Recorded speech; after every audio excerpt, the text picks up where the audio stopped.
Let's hope there are plenty of goals at the National Stadium this evening. It's time now to sit back and enjoy the action. It's the first of the League Cup semi-finals, Hibs against Aberdeen, live from the National Stadium with John Collins, Willie Miller and Liam McLeod. Good evening. The first League Cup meeting at the National Stadium for Hibs and Aberdeen since the final in 1985, which the Dons won 3-0 thanks to 2 goals from Eric Black and 1 from Billy Stark. It's the only time they've met in the final of this tournament, and just the second overall after Aberdeen's first ever Scottish Cup victory in 1947 when they beat Hibs 2-1 under Davy Halliday. Just the second time they've met in the semis of the League Cup. Stuart Kennedy was the match winner for the Dons in the only other League Cup semi-final meeting between the two in December 1978. Well, it's far from a full house inside Hampden tonight. I think a crowd, they reckon, around about 30,000. There are some pyrotechnics going off in amongst the Aberdeen supporters over in the northwest corner of the stadium. I know the SPFL released a statement in the wake of that game at Dens Park on Wednesday evening, warning supporters not to light these at these games. And that has fallen on deaf ears, it seems, for some, as the two sets of players break away from the pre-match photographs. The two skippers, Graham Shinney and Joe Newell, down below us shaking hands with John Beaton, the referee, and the coin toss will take place. Hibernian coming into this as the form side in this fixture. They've only lost 1 of the last 6 meetings, and Aberdeen have only won 2 of the last 8. That 2-0 Hibs won at Pittodrie in early September thanks to goals from Lefondre and Doidge in 75 and 80 minutes, the only meeting so far this term, as the smoke streams across the north stand over on the far side.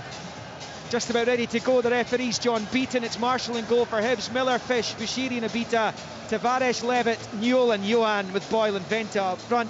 Roos in goal for Aberdeen, Garteman, Rubidzic and Jensen, Devlin and McKenzie, Barron, Shinney, McGrath and Clarkson, and Miovski will lead the line. Hibs were going to kick this one off, but I think it's a bit of a misunderstanding there. It's going to be Aberdeen who'll do so. They're going to go from left to right in the all red with gold flashes. Hibs in their green and white. It's all very traditional here at the National Stadium for the first of the League Cup semis, which John Beaton gets underway, and Clarkson rolls it all the way back to the edge of his own box for Kelleroos. Aberdeen beaten semi-finalists here last season, though it was back in January of this year, having led through Miovski, beaten 2-1 by Rangers after extra time. The sending off of their then skipper Anthony Stewart didn't exactly help matters just before the extra half hour, as Hibs pick up the ball for the first time with a beater down this near side. This pass cut out by Devlin, who finds Miovski. Aberdeen put 4 past Motherwell at Fir Park on Wednesday, 4-2 win, much needed for them. Hibs were 2-0 up against Ross County at Easter Road, only to be hauled back and having to settle for a 2-each draw, as Barron runs into trouble in the middle of the pitch. One back by Dylan Vent on this near side. Tavares to his left, looking for Boyle. Garteman's the covering Aberdeen player, and he's tripped by Martin Boyle, and that would be a free kick to the Dons down in this near side touchline, about level with their own penalty spot on this right hand side. John Collins, who is going to settle the quicker? It could be so important tonight. I think Aberdeen looks like they're going to play a lot of long balls direct early in the game, try and play in Hibs half. Hibs are a football team, they're going to try and get the ball down. Like what I'm seeing there from Vent early in the game, he's coming back and robbing the Aberdeen midfield player. It's important he comes into that midfield area and helps Newell and Levitt. As John's saying there, Willie, Hibs are a good football team, but Aberdeen proved at Fir Park the other night that they are a good football team. The long ball was a tactic at Rugby Park last Sunday. It didn't work by any stretch, as Barron fouls Tavares midway inside the Hibs half on this near side. So both teams capable of playing the ball on the deck. That might be the way to go. Well, I would think from an Aberdeen point of view, with the midfield that they've got, then they've got to try and build it up through that midfield, particularly Clarkson and Barron, you know, and McGrath as well. I mean, you're talking about quality footballers, so I think, you know, if you've got a reason to play it forward, then you've got to make sure that the tactic's right and you get up behind and you close the space. But for me, I think Aberdeen should be trying to play it through the middle. Bushiri stepping out of defence, finding Jack Tavares, who's fouled by Gartenman just inside the Aberdeen half, and John Beaton just having a word with the Dane, the Aberdeen number 6, Tavares, who has resurrected his Hibs career under Nick Montgomery. John, he was in Siberia for so long. Yeah, it's incredible, 12 months, they got nowhere near the first team. that all of a sudden Nick Montgomery's come in. In fairness, he's got Portuguese coaches who's obviously seen something in him, helped him. His confidence is getting better. Scored a goal last week, so the manager likes what he's seeing. He's good pals with Duke in the Aberdeen squad, though. Duke was one of the stars of the show for Aberdeen last term. He's having to settle for a place on the bench while Tavares has forced his way into the Hibs starting 11, both coming from the Benfica B team. As Hibs pick it up on the right-hand side.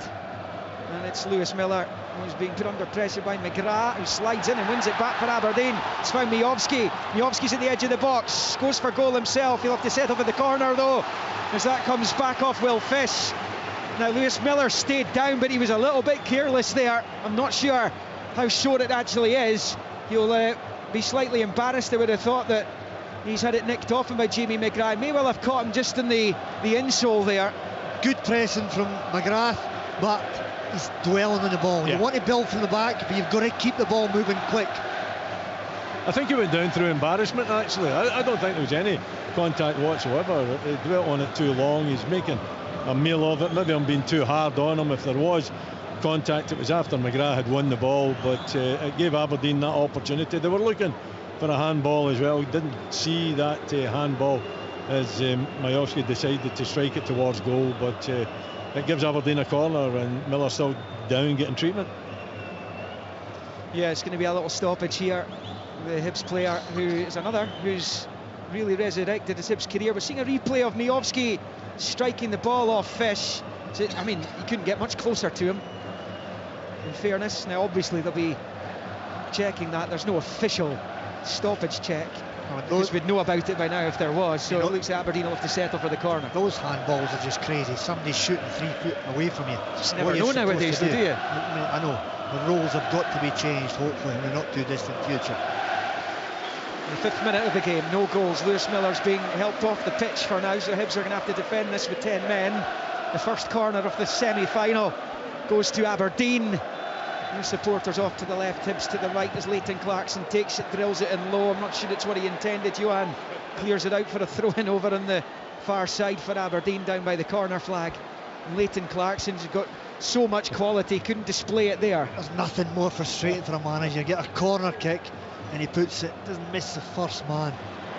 He gave it away, Aberdeen the far side, where they fortuitously get it back. Clarkson level with 18, McGrath running into trouble. Wonderful skill from McGrath, he takes it down to the corner flag again. It's prevented from going over the byline by Miller, who's back on the pitch, seems okay. Here's Venta picking up midway inside his own half, but his pass goes over the line, surely over on the far side, and that will be an Aberdeen throw-in over there. Goalless. Let's go back to Jensen. Yeah, Clarkson normally very good with these set pieces, but on that occasion it was just dreadful. It's probably one of the worst corners that I've seen him taking. Aberdeen have started well though. They seem to be dominating the ball. I think they've had the ball in the Hibs half, certainly more than Hibs have been in the Aberdeen half. Not too many chances. I thought Miovski could have done better with that. I don't think he should have had the strike at goal. I think he had enough options up supporting him to make a better fist of that chance that he had. Dylan Levitt there, who was at Dundee United with Jamie McGrath last season, both relegated. So that slipped through for Boyle. First run for Boyle down the right hand side of the Aberdeen box. Venta's in the middle. His cross goes way too far in front of him though, and that goes out for a throw-in over on the reverse side. The Aberdeen fans enjoyed that. The Aberdonian playing for Hibs, and he puts his cross out on the opposing side of the pitch. Throw-in to Aberdeen, and it's Hibs 0, Aberdeen 0. John. I mean, it was a terrific run from Boyle. He's timed it in behind, good pass where you want him to get it. Byline has got to get a better delivery. Two players in the box, he's going to be closer to their heads.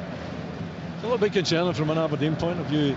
Jensen there just ball watching basically, and it's a simple pass in behind him that allows Boyle to hit the byline. Long ball for Aberdeen all the way through to David Marshall, and the veteran heads clear straight to Graham Shinnie. Shinnie rolls it level with the edge of the centre circle in the Hibs half, short to McGrath. Now with Miovski, he gives it away though to Fish. He finds Johan over on the far side. Miovski throws it away from him, and it breaks to Lewis Miller. It goes back to David Marshall, who knows this stadium more than anyone else on that football pitch this evening. And then Mackenzie caught, but Aberdeen play on. Here's Miovski. The ref's brought it back though. He's wagging his fingers. Miovski found himself inside the penalty area. It looked like there was an opportunity for an advantage for Aberdeen there, but the ref's brought it back for the free kick. Lewis Miller's all over the place. He's dwelling on the ball, giving it away again. He's going to get switched on. No yellow card for Will Fish there. Was there a call for John Beaton? Have a look at that. I just missed the replay there, I'm sorry to say, but it was quite acrobatic again from Jack McKenzie. He should have let play go on, there's no doubt about it. Myovsky's through, Myovsky's got a chance. Seem to be complaining about it though. Well, they should be. Free kick Aberdeen. And, Clarkson's over it again. You'll hope this is better than this corner just a moment ago. 0-0 in the early stages here at Hampden. Right footed from Clarkson, and it comes. It's headed clear by Fish, only as far as Gartenman. Heads it back the way to the edge of the penalty area. And then Miovski loses out, and Hibs come away in a counter with Boyle. He's managed to slip it to the equally pacey Eli Youan on the right. Boyle continuing his run. Can Youan find him? He almost did, and it's the Aberdeen defender who puts it over his own bar. And behind for a corner, it was Barron actually back helping. Wonderful counter-attack. And if Aberdeen needed a warning of the threat of Eli Youan and Martin Boyle, that was it right there. Magnificent counter-attack from Hibs. Boyle wins in the middle of the pitch, plays a superb ball out to Youan. Youan opens it up, plays a really good ball, and it's excellent defending from Aberdeen's central defender. Yeah, it's Barron who was back helping, and that's potentially goal-saving. It's a great ball from Youan. The weight of it was perfect, and Boyle was waiting to knock it home. I thought it was pretty close to ending up in the back of the net though as well. Brilliant from Barron, there's no doubt about that. If he wasn't there, that was a goal. Boyle will take the resultant corner on this near side, the Hibs left. It's as poor as Clarkson's one was earlier, but he gets the bonus of getting a second chance because Clarkson himself slices it behind for a second corner in quick succession. So Martin Boyle will get that out of his system here. Hibs have the big men up inside the Aberdeen box. 10th minute of the game, 0-0. Tavares comes short, but it's Boyle chipping it into the 6-yard area. Hybe got his head to, it was Venta, breaks back to him and lashed over the crossbar by Youan from round about the penalty spot. He puts it over. The first glaring opportunity of this semi-final goes Hibs' way, but he can't take it, and it stays goalless. It's a great opportunity. He's got to be hitting the target. It's a poor miss. OK, John, there's 4 Aberdeen players in front of him, which maybe spooked him from taking the low road, if you like. He's gone for the top corner, and he's put it well over. Just get your head over it, John, don't you? See, even if there's bodies there, it could easily just deflect. Little touch, ends up in the back of the net. Big chance, should have done much better in my book. Big chance. Yeah, it's the best chance of the game so far. Hibs have had it. It's been a good little period for the green and white half of Edinburgh. The maroon and white half are here tomorrow to take on the favourites, Rangers. Here, that's a 3 o'clock kickoff, also live here on Sportsound on BBC Radio Scotland across the frequencies. Here is Rocky Bushiri, just to the edge of his own box, goes back low to his goalkeeper, Marshall, short to Levitt, back to Bushiri. This time he just bangs it up the pitch under pressure. The header from Jensen finds McGrath, who nods it out to McKenzie over on the far side, hoists it forward. McGrath giving chase, Levitt's covering for Hibs, he hooks it down the line and out for an Aberdeen throw-in over there on that far side. McKenzie is over it. I think from an Aberdeen point of view, you'll take Hibs playing the ball out from the back all day long, won't you, and try to just make sure that the press is good enough, and question whether their ability on the ball is good enough. Graham Shinney picks up, rolls it forward to McGrath. First time low ball out to McKenzie, back to McGrath, goes down. No fouls, is John Beaton. Hibs have it. Nick Montgomery waving the edge of his technical area. Barry Robson to his left, also out there in front of the yawning technical areas here at the National Stadium. Here is Jordan Avita in field to Tavares. He was nicked off him by Barron. Really good play by a reborn Connor Barron, you have to say, as he turns it back there to McKenzie, who then turns away from Youan and rolls it back to Kelleroos. It's the Aberdeen goalkeeper rolling it low out to Gartenman on this near side. Roos was injured, wasn't he, against Rangers in the semi-final last season? He missed out on the dire end of the Jim Goodwin era, which came in the weeks after that. Barron again goes back to his goalkeeper. Roos at the edge of his box. Goes long out to this near side, but that's going to be too high for Devlin, and out it goes for a Hibs throw-in. Aberdeen, they stayed down here after the Motherwell game. They didn't go back to the Granite City after that 4-2 victory. They've been training just over at Queen's Park's ground. Lesser Hampden off to the left-hand side of where we are behind the West Stand. Probably a sensible decision given the state of the roads right now. Up and down from Aberdeen down to the south. As Marshall picks up inside his own penalty area, under no pressure really, takes ages, and then rifles it high up to this near side where it's won by Devlin rather than Obita, and it's Shinnie caressing it back to Gartenmann. 12.5 goalless minutes in here. It's with Devlin, short ball back to Clarkson. All your post-match reaction from the 3 o'clock kickoffs and the early kickoff in Dingwall at bbc.co.uk/sportscotland if you're after that just now. Wins in the Premiership for Celtic and for Kilmarnock. All the other leagues are in action as well, and as I say, all the scores from earlier are available at that website. Bushiri picks up inside his own box, unrolls it to Marshall. 13 minutes in. There is a sports scene tonight, incidentally, 7:30. Highlights of those two games, Ross County, Celtic, Kilmarnock, Motherwell. Johan, good skill on the far side, goes across the halfway line. Barron trying to track him. Up the line for Miller. Miller's level with the Aberdeen penalty spot, up against Jack McKenzie. McKenzie standing his ground well and eventually being fouled, and that's a free kick to Aberdeen. Down by the corner flag, deep inside their own half, over on that north stand side, as Hibs try and attack the goal to the left. It is, though, an Aberdeen free kick. It's Hibs 0, Aberdeen 0. Don't think there's a great a great deal in the game, is there, from either side? I think probably that one chance for Johan. We haven't had an opportunity for Aberdeen really yet, the Majowski strike, but as I said at the time, I thought that he could have brought some of his teammates into it and made a better decision on it. I think Conor Barron's looking pretty prominent in the middle. Jim McGrath seems to be, playing almost as a second striker up there. He's very far advanced, trying to get in contact with Majowski up top. For Hibs, it just seems, John, pretty straightforward with a 4-4-2. 4-4-2, Hibs trying to build out from the back, but in fairness, Aberdeen have been pressing them fairly well. There's Devlin wide on the right, midway inside Hibs territory. Don's trying to attack here. Devlin wins the throw-in off a beta, but level with the Hibs 6-yard line. He's been a real light for Aberdeen, Nicky Devlin. Signed on a free transfer, having been Livingston captain. And he's got a throw-in here on this near side. Main south stand side of the National Stadium. Gets to Clarkson, he plays it straight off to Tavares, and out it goes for another Aberdeen throw-in, which has been bowled back to the right angle of the box now for Barron. He's under pressure. There's a little buzz bomb. Barron really good, twisting and turning, and perhaps overcooked it slightly, but he wins another throw-in off Tavares. Devlin will take again, this time level with the Hibs 18. It's the first 15 minutes come and gone. No goals as yet.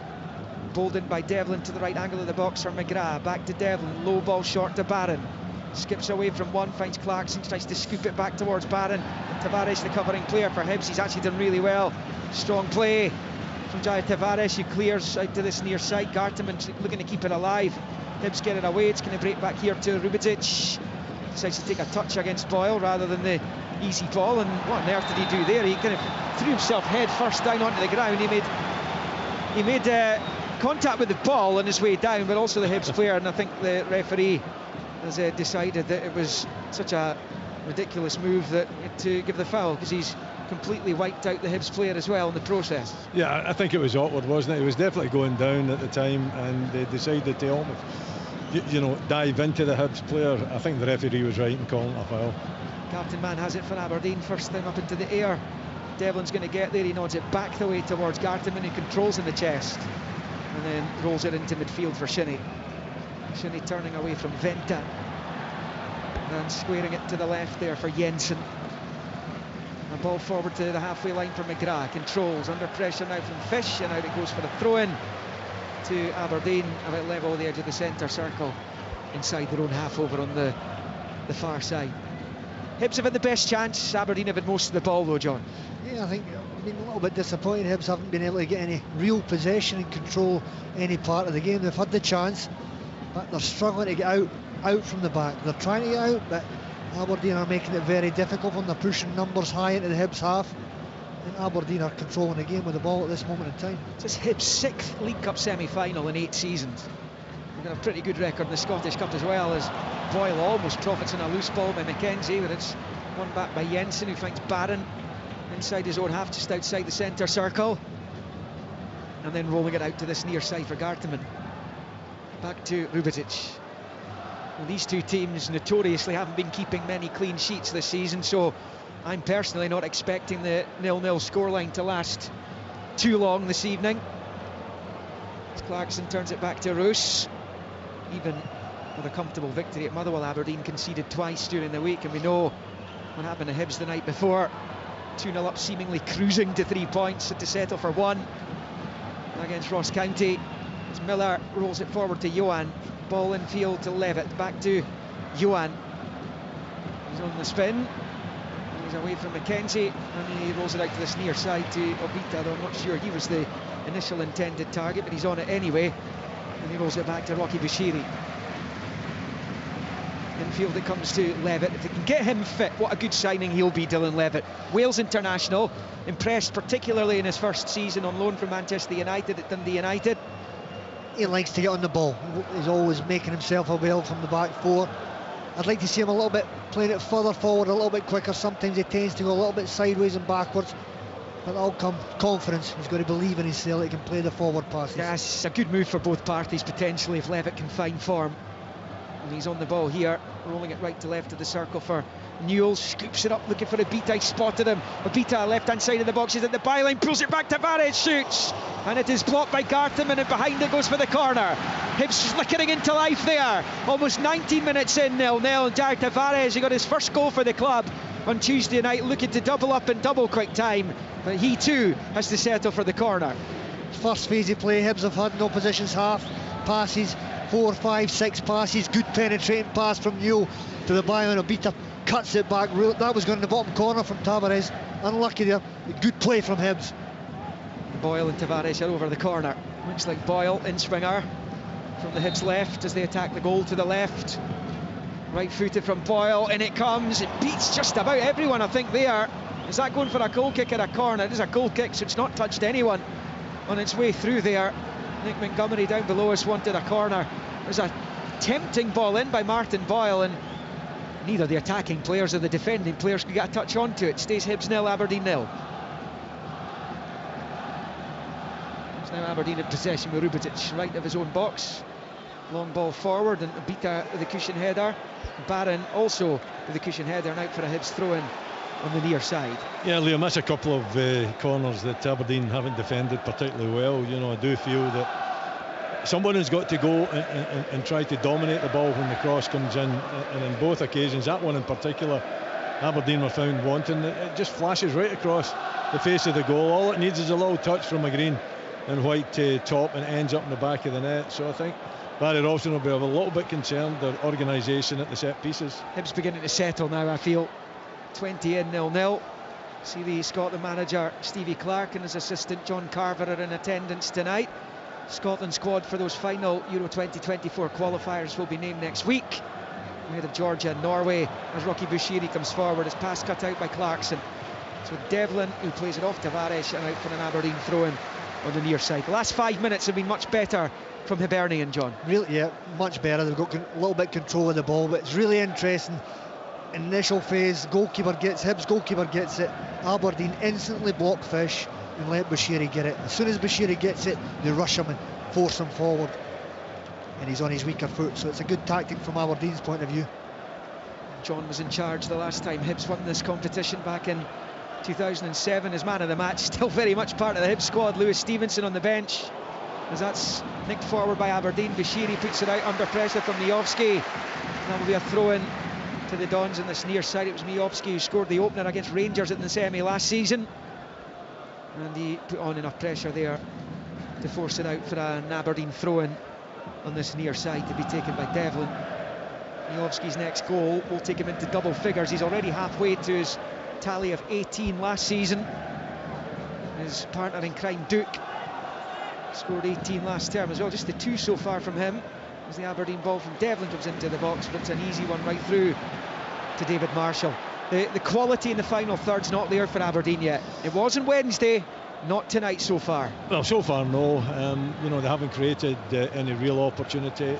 You know, the chance that they got was really Miller dwelling in the ball and, you know, allowing Aberdeen to put him under pressure and set Miovski through. So it's been disappointing. Also a little bit disappointing in the midfield, I think, for Aberdeen. You know, with the players that they've got in there and the numbers that they've got in there, they should be doing much better. Yeah, they don't seem to be getting on the ball. Barron is getting the ball now and again. It's primarily from him chasing Hibs players down, and once again another example of it there as he puts it out for a throw to Hibs on this near side. We've approached the end of the first quarter of the game. 0-0 in the first semi-final of this season's League Cup. Remember, Hearts Rangers to come tomorrow. The final is on Sunday, December the 17th. Back here, Bashiri takes the free kick quickly and sweeps it back to his goalkeeper Marshall. Aberdeen without a win over Hibs in a year and 1 day. Won 4-1 at Pittodrie. This has not been their favourite fixture since then, though. The last goal against Hibs came in that match. Is that Leighton Clarkson back heel? As Miovski does brilliantly to win it back off a beat on this near side. Rolls it into Barron, looks for Miovski again, right hand side of the box. It's an early pull back to Shinnie, scuffs it, almost broke McGrath's way, and Miller prevents Jamie McGrath from getting a clear sighted goal, and it goes out for a throw into Aberdeen level with the Hibs 18 on that far side. 0-0 it remains. A decent effort, Miovski doing extremely well. I think Hibs overplaying it again. Abita trying to take the ball down on the byline, when really I think he should just let it go out for the throw-in and get organised, but Shinnie just doesn't catch it, does he? It's a tight angle, yeah, but he swings his right leg at it way too viciously. I think it needed a bit more control, try to get it just in target. Big chance for Aberdeen though. Meantime, a rugby tackle from Lewis Miller over on the far side of McGrath's resulted in a free kick as good as a corner over on that northeast corner of the stadium on that far side. The Aberdeen left as they attack the goal to the right. Plenty in red in the middle. Hibs have everyone back to defend it. Clarkson over it, right-footed, bends it into the box, too high for Rubičić, headed away by Fish. And we'll drop back to the centre circle here for Devlin. Shinnie's an option to his right. Devlin instead goes more direct, clips it through, looking for Miovski on the stretch, can't get there, and it's right through to Marshall. And on 24 and a half here in Hampden, it stays Hibs 0, Aberdeen 0. I think it's worth a try, that. It's a difficult procedure to enact when Devlin's just trying to clip it over the top, but Miovski's the type of player that will see the space, will try to take advantage of the space. There was a little pocket of area there that he could have taken advantage of, but just couldn't stretch it. Lovely touch, Clarkson winning it back for Aberdeen in the midfield. Here's Miovski up to the edge of the penalty area, goes for goal, it's scuffed and it's blocked easily. Here's Miovski again though, picking up the loose ball at the edge of the Hibs box, under pressure. Johan wins it back, lovely little flick to Tavares. Tavares back to Johan, pushes it back to Newell. Newell's got Miller over on the right hand side. That was a promising Aberdeen attack, but now they're having to funnel back to defend as Hibs come down the right hand side with Lewis Miller. Away from McGrath he goes, still has it down the right hand side. He's managed to knock it forward, chance to cross into the area it comes, and behind from Venta's ball for a Hibs corner. Another good little counter that. Aberdeen had numbers forward, and suddenly they find themselves under pressure again. All started with great defensive work from Johan in front of his own box, near enough. Win it, kept it, played it simple, just what he's got to do in that area. Hibs broke up on the right hand side, some good play from Miller there. Another good delivery required from Newell's left peg. Hibs have a winning record against Aberdeen in League Cup meetings. They've won 10 to Aberdeen's 8 in 6 draws. This being the 25th time they've clashed in this tournament. Aberdeen won the last one on penalties in the quarter-finals at Easter Road. And Joe Newell is over there to take it. Conor Barron just organising the Aberdeen defence. It's going to be an in-swinging corner from Joe Newell right in front of the Aberdeen fans over there, the northwest end, and it comes a really good delivery, headed away by Rubičić though. And Newell will have to retrieve it for a throw-in, just about level the edge of the D of the Aberdeen box. Wasn't the worst delivery in the world from Newell. Skipper, the absence of Hanlon, who's on the bench. He's going to leave the throw-in for Miller over on the far side. Looks like he's going to try a long throw here. No, this is a tactic Aberdeen have been trying to deploy recent times. 0-0 after 27 here. Miller striding the ball down with his green and white shirt, and now he'll bowl it in towards the penalty spot. Rubičić came, doesn't get there. It's won by Fish, nodded back by Johan, and then put clear by the left boot of Jamie McGrath up towards halfway. and it's picked up by Obita, and he was back to his goalkeeper. 27 in, Willie, 0-0. Who's the happier manager? I think you could toss a coin, probably. Maybe, maybe Nick Montgomery, but that's a very fine margin. I think Barry Robson won't be unhappy with how his teams perform. Well, Tavares booked for a foul on Shinnie in the midfield down below us. That's 2 or 3 times Tavares has went into the pocket, received it with his back to goal, not aware that there's defenders, turning into defenders, losing possession.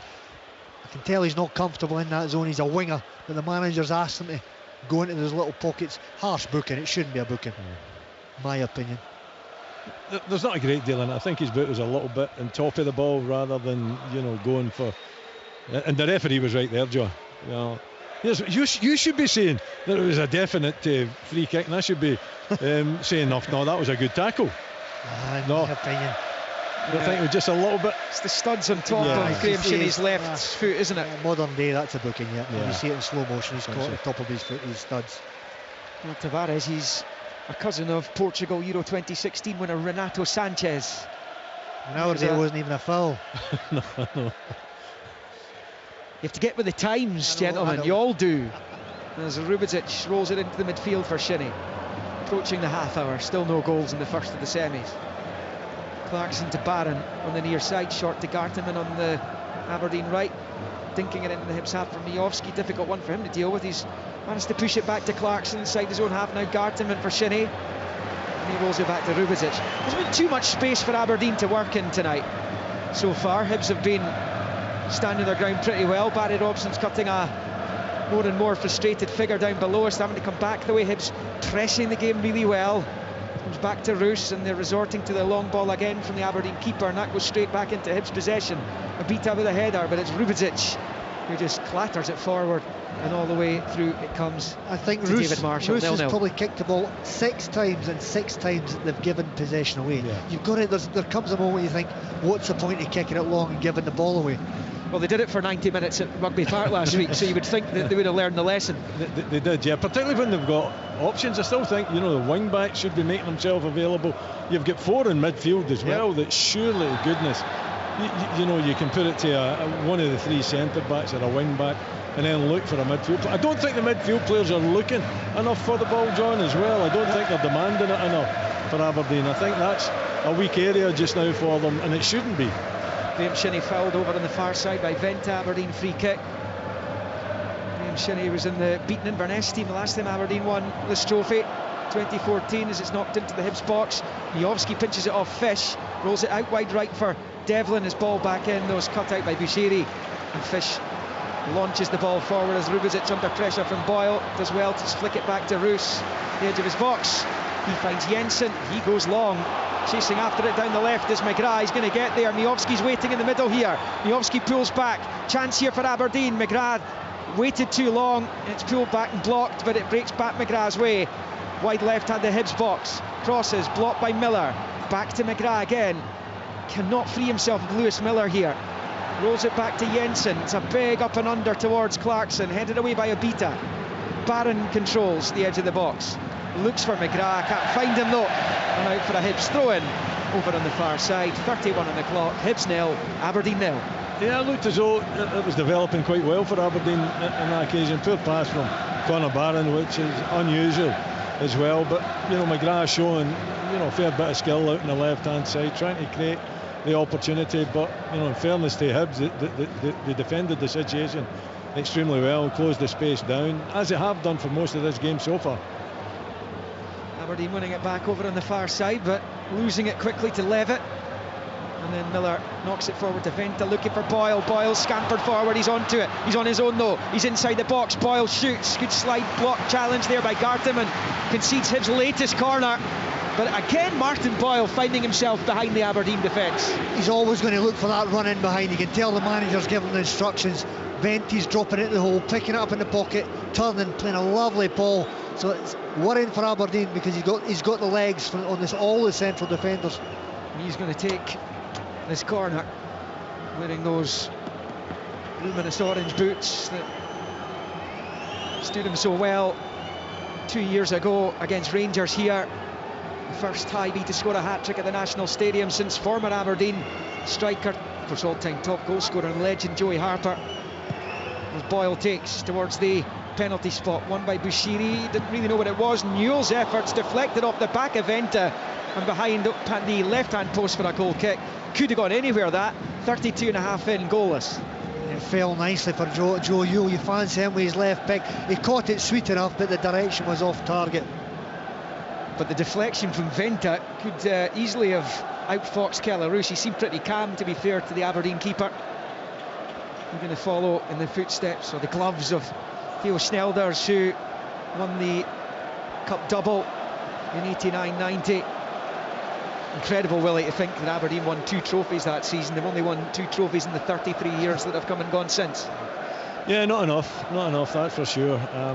You know, a club like Aberdeen would be looking to definitely have a better haul, and you know, look back, it was 2014, wasn't it, the last time that they lifted the trophy? Yeah, they won this one in 95, and then, as you say, in 2014. Yeah. Barry Robson down there, the manager, scored the first of their penalties in the shootout. Long ball from David Marshall, headed away by Rubidzic up to halfway. McKenzie taking it down on the turn.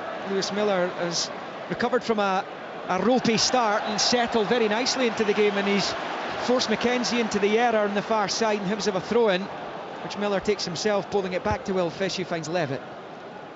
And two, as we say, former Manchester United trainees. Levitt is left there now. Fish still on loan from Old Trafford, and he's in possession. And he knocks it forward to Venta. First time ball out to Miller on the far side. I think a foul by Jensen on Venta over there, and the referee's going to book Richard Jensen. It looked pretty late from where we are. We're on the opposite side of the stadium. I think, is it Miller who he's caught, rather than Venta? So it's going to be a yellow card for Jensen, and he joins Jair Tavares and John Beaton's book. 0-0, 10 to play in this first half. It looked a little bit late, didn't it? I thought that Jensen goes in, he slides into. Don't think he gets the ball. There's no doubt that it is a yellow card. I'm just watching the replay here. He's off the ground as well, isn't he? He's behind the ball too. So there isn't really an effort for the ball there. I think it's quite deliberate. The referee's every right to show a yellow card there. Hibs in possession with Levitt, rolling it out to Miller. First time pushing it in field to Johan. Left to the centre circle for Newell. Newell with a low ball out to Obita on this near side. Level with the edge of the D of the Aberdeen box. Short Ellie Johan. Back to Obita. Rolls it back with the left foot for Newell. Newell looking for options ahead of him. Johan was the target, gets it back to Newell, then out to Obita on the left-hand touchline, infield to Tavares, back to Newell. Newell now changing pace, moving to the edge of the box. It's opened up for Newell. He shoots with the right, but it's weak and it's held by Kellaroos. But it is a shot on target for Hibs. 35 played, 0-0. Good football down here on the left-hand side. Little triangle football, popping at 10-yard passes, and all of a sudden Newell makes a penetrating run. He should really do better. It's on his right foot, but it's a poor effort. And it's straight to the goalkeeper as well, isn't it? It's an easy take for Kellaroos, doesn't have to work for it. But you're right, John, you know, some really good play. You know, as the game's developing, I think Hibs are playing a better football. They're looking the more easier on the eye as well. They've created the better chances too, so as it's developing towards half-time, then I think Nick Montgomery's got to be happy with the performance. Johan should have put them ahead early in the game. Big chance missed. It's been a good performance by and large from Hibs, though. Venta's pass goes straight into touch for an Aberdeen throw-in over on the far side. That, incidentally, from Newell, the first effort on target in the game. Albeit he had won a few minutes earlier, blocked by his own man. Aberdeen throw to be taken by Jensen on a booking up against Martin Boyle. Not ideal for him. Johan, lovely touch back to Jair Tavares, moving towards the Aberdeen box, slipping it forward, cut out by Rubidzic. Clarkson gives it away straight to Newell. He's just not the same player this season, Leighton Clarkson. Boyle picks up left hand side of the Aberdeen box, dances into it, tries to knock it across. It's cut out by Devlin, and behind for another Hibernian corner. They're knocking on the door here. They're starting to put pressure, constant pressure on this end. Aberdeen are struggling. They're giving the ball away too easily. There's not enough movement. Man in possession for Aberdeen at the back. He's not got enough options. This is Hibernian's 6th corner of this first half. 37 minutes in. It's taken short by Boyle to Tavares. Back to Boyle. Back to Levitt. It's to the left of the D. Looks to get the ball into the box. Cut out by McGrath. Majowski finds Barron. Aberdeen hitting the counter here. The challenge on Barron's a good one, but it's only halted him momentarily. But one back brilliantly there by Will Fish on his way back to his defensive posting. Nicks it off Barron. He wasn't quick enough in deciding where his pass should go, and it stays Hibs 0, Aberdeen 0. And Aberdeen gifting possession back to Hibernian. Levitt's been the key player for me for Hibs. He's getting on the ball now and he's playing passes, forward passes, not sideways. Boyle, Obita left-hand side of the box, is crossed too high for Venta, and it'll go out on the other side of the pitch for an Aberdeen throw-in. Needs to be lowered, doesn't it, from Obita? I think, you know, if he drills that one across the face, then he's got an opportunity there, or he's got options there with the Hibs players getting themselves in front, and you know, he just puts it too high. It's a little clip, and it's Vente that he's trying to find. But for me, I think Vente's made a decent run towards the back post, the near post, and if he puts it low, keeps it on the grass. He should have kept it on the grass. Yeah. Whitley, what's going on with Leighton Clarkson? I mean, he's magnificent last season, barely a stray pass. I'm not sure he's found a teammate tonight. No, he's lost his form, isn't it? That's why he's been in and out of the team as well, and it's normally either Clarkson or Barron that plays in the side. Both of them, I don't know if they've started, both of them have started the game this season, but certainly normally one of them's in the team. But Clarkson, no, he's been disappointing.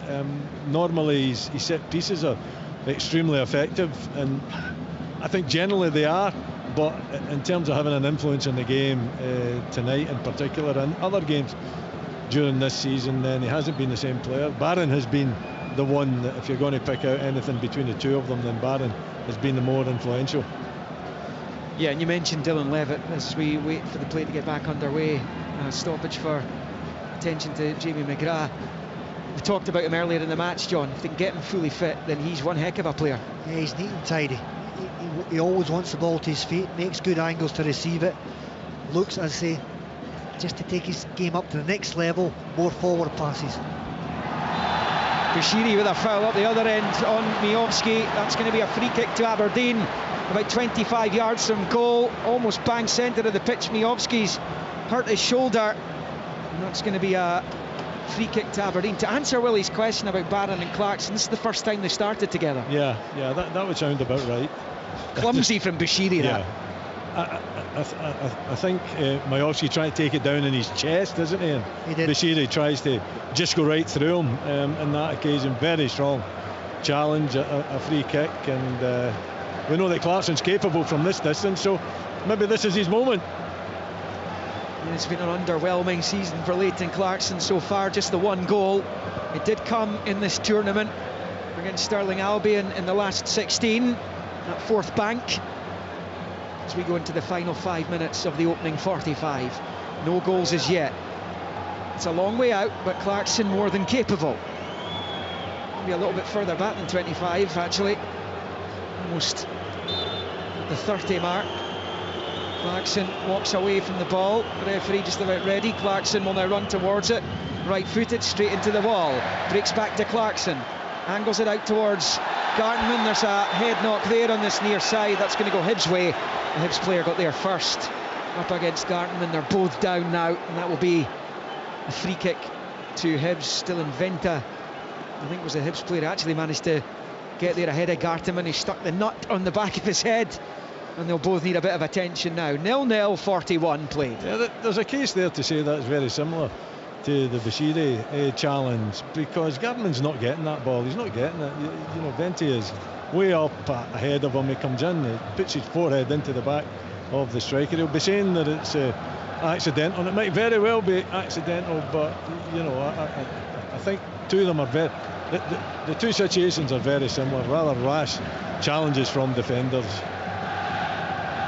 Hibs looking to get into their 12th League Cup final.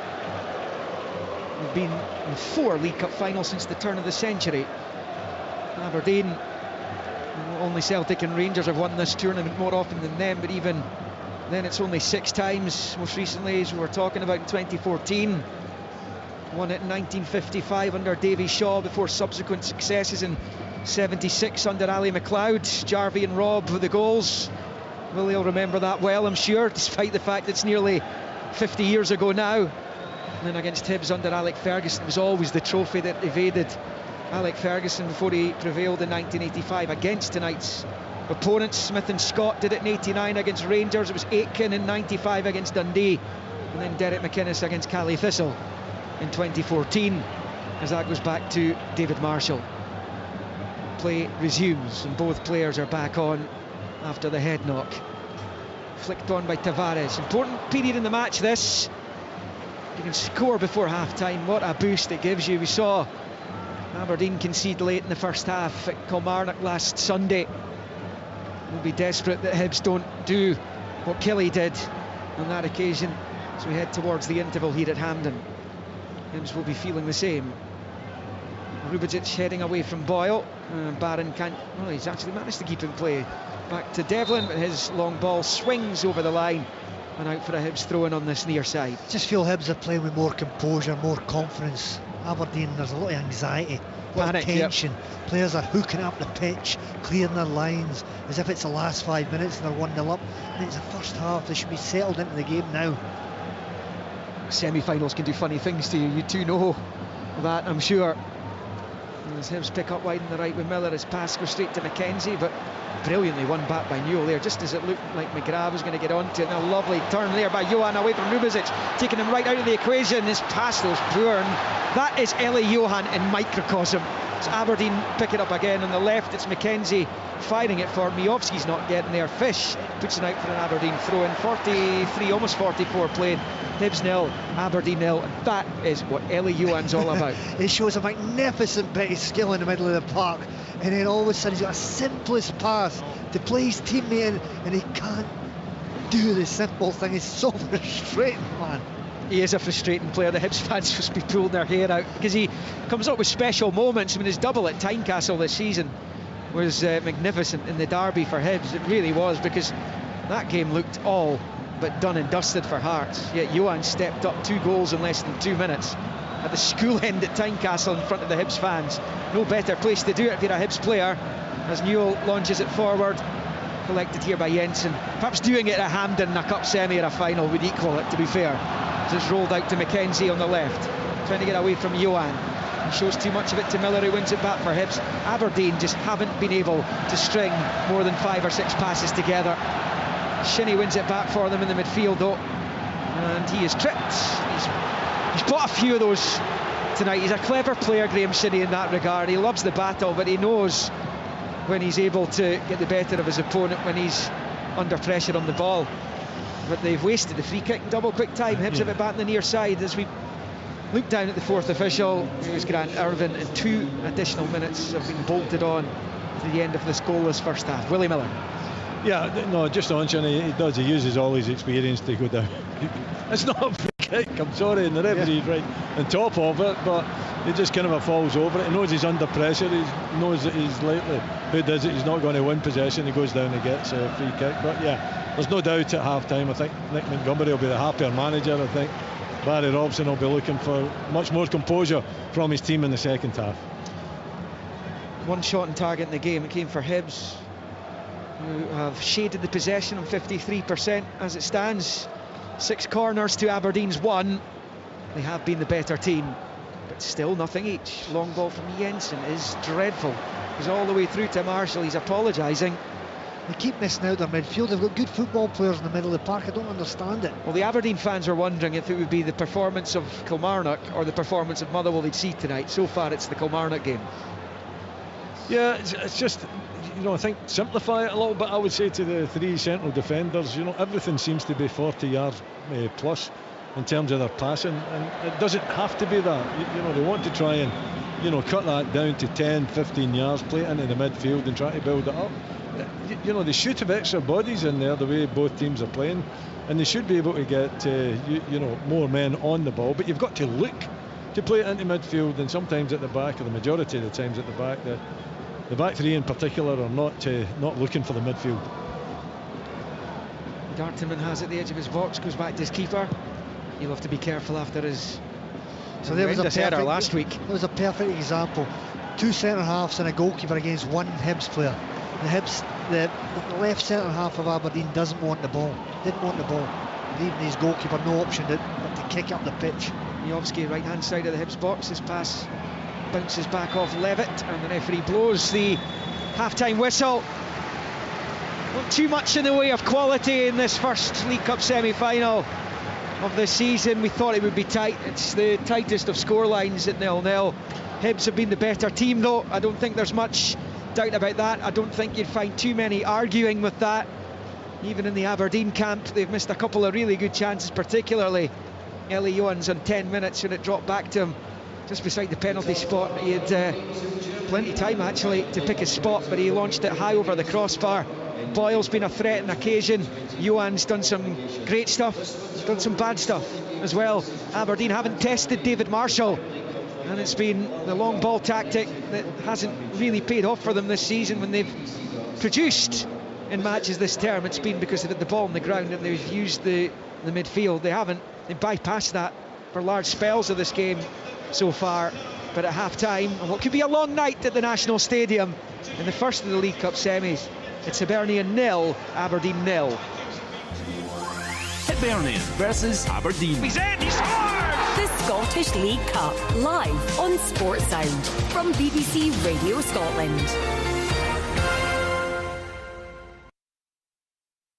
Join me, Mark Stephen, for the story of Nemo Arts. I love the choir. I feel like I'm in Sister Act when I come out. A creative charity based in Glasgow, focusing on improving mental health. Theatre Nemo helped save my life. I meet the people who preserve the paths, the nature and history of Aberdeenshire's most iconic hill. If you give me £1, I'll make you a Bailey of Benihee for life. That's how it all started. He accosted people in the street. And I'm in Kinusey as Badenoch Ladies Shinty Club train. To now have clubs solely with just girls, it's great. They thought we just couldn't do it, play shinty, but they came round.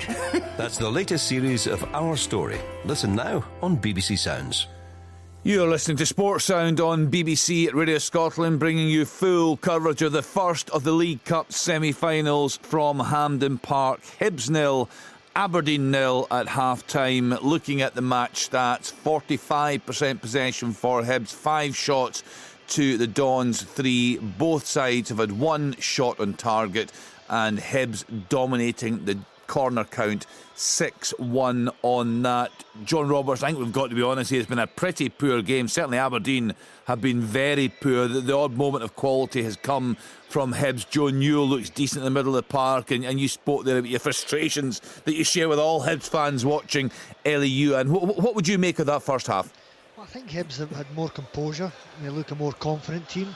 You can see what they're trying to achieve. They're trying to build from the back. They're trying to play through the midfield too, get it wide. Venty's trying to drop into little pockets, get turned. Boyle's trying to make runs over the show. So I can see what Hibs are trying to achieve. I can see what they've been working on in the training pitch. I'm looking at Aberdeen at the back, and I'm seeing the 3 central defenders and the goalkeeper making a couple of passes, and then the goalkeeper launching up the pitch to Miovski, and they're losing possession. I think Aberdeen's got some decent little players in the middle of the pitch. I'd like to see them build it from the back with more belief, with more speed, with more movement in front of them. But there's a sense of watching fear from Aberdeen at the back, which I hope the manager's got to address at half-time. They've got to believe in themselves. They don't come into a semi-final against Hibs and be fearful. You've got to believe you can go and outplay them, outfight them. But from Hibs' point of view, I'm happy with what I'm seeing. Again, I'd like to have seen us being one up, but there's been some good football. We've got any good positions, not worked the goalkeeper enough. That's the one failing. 1 shot on targets. We should be doing better than that.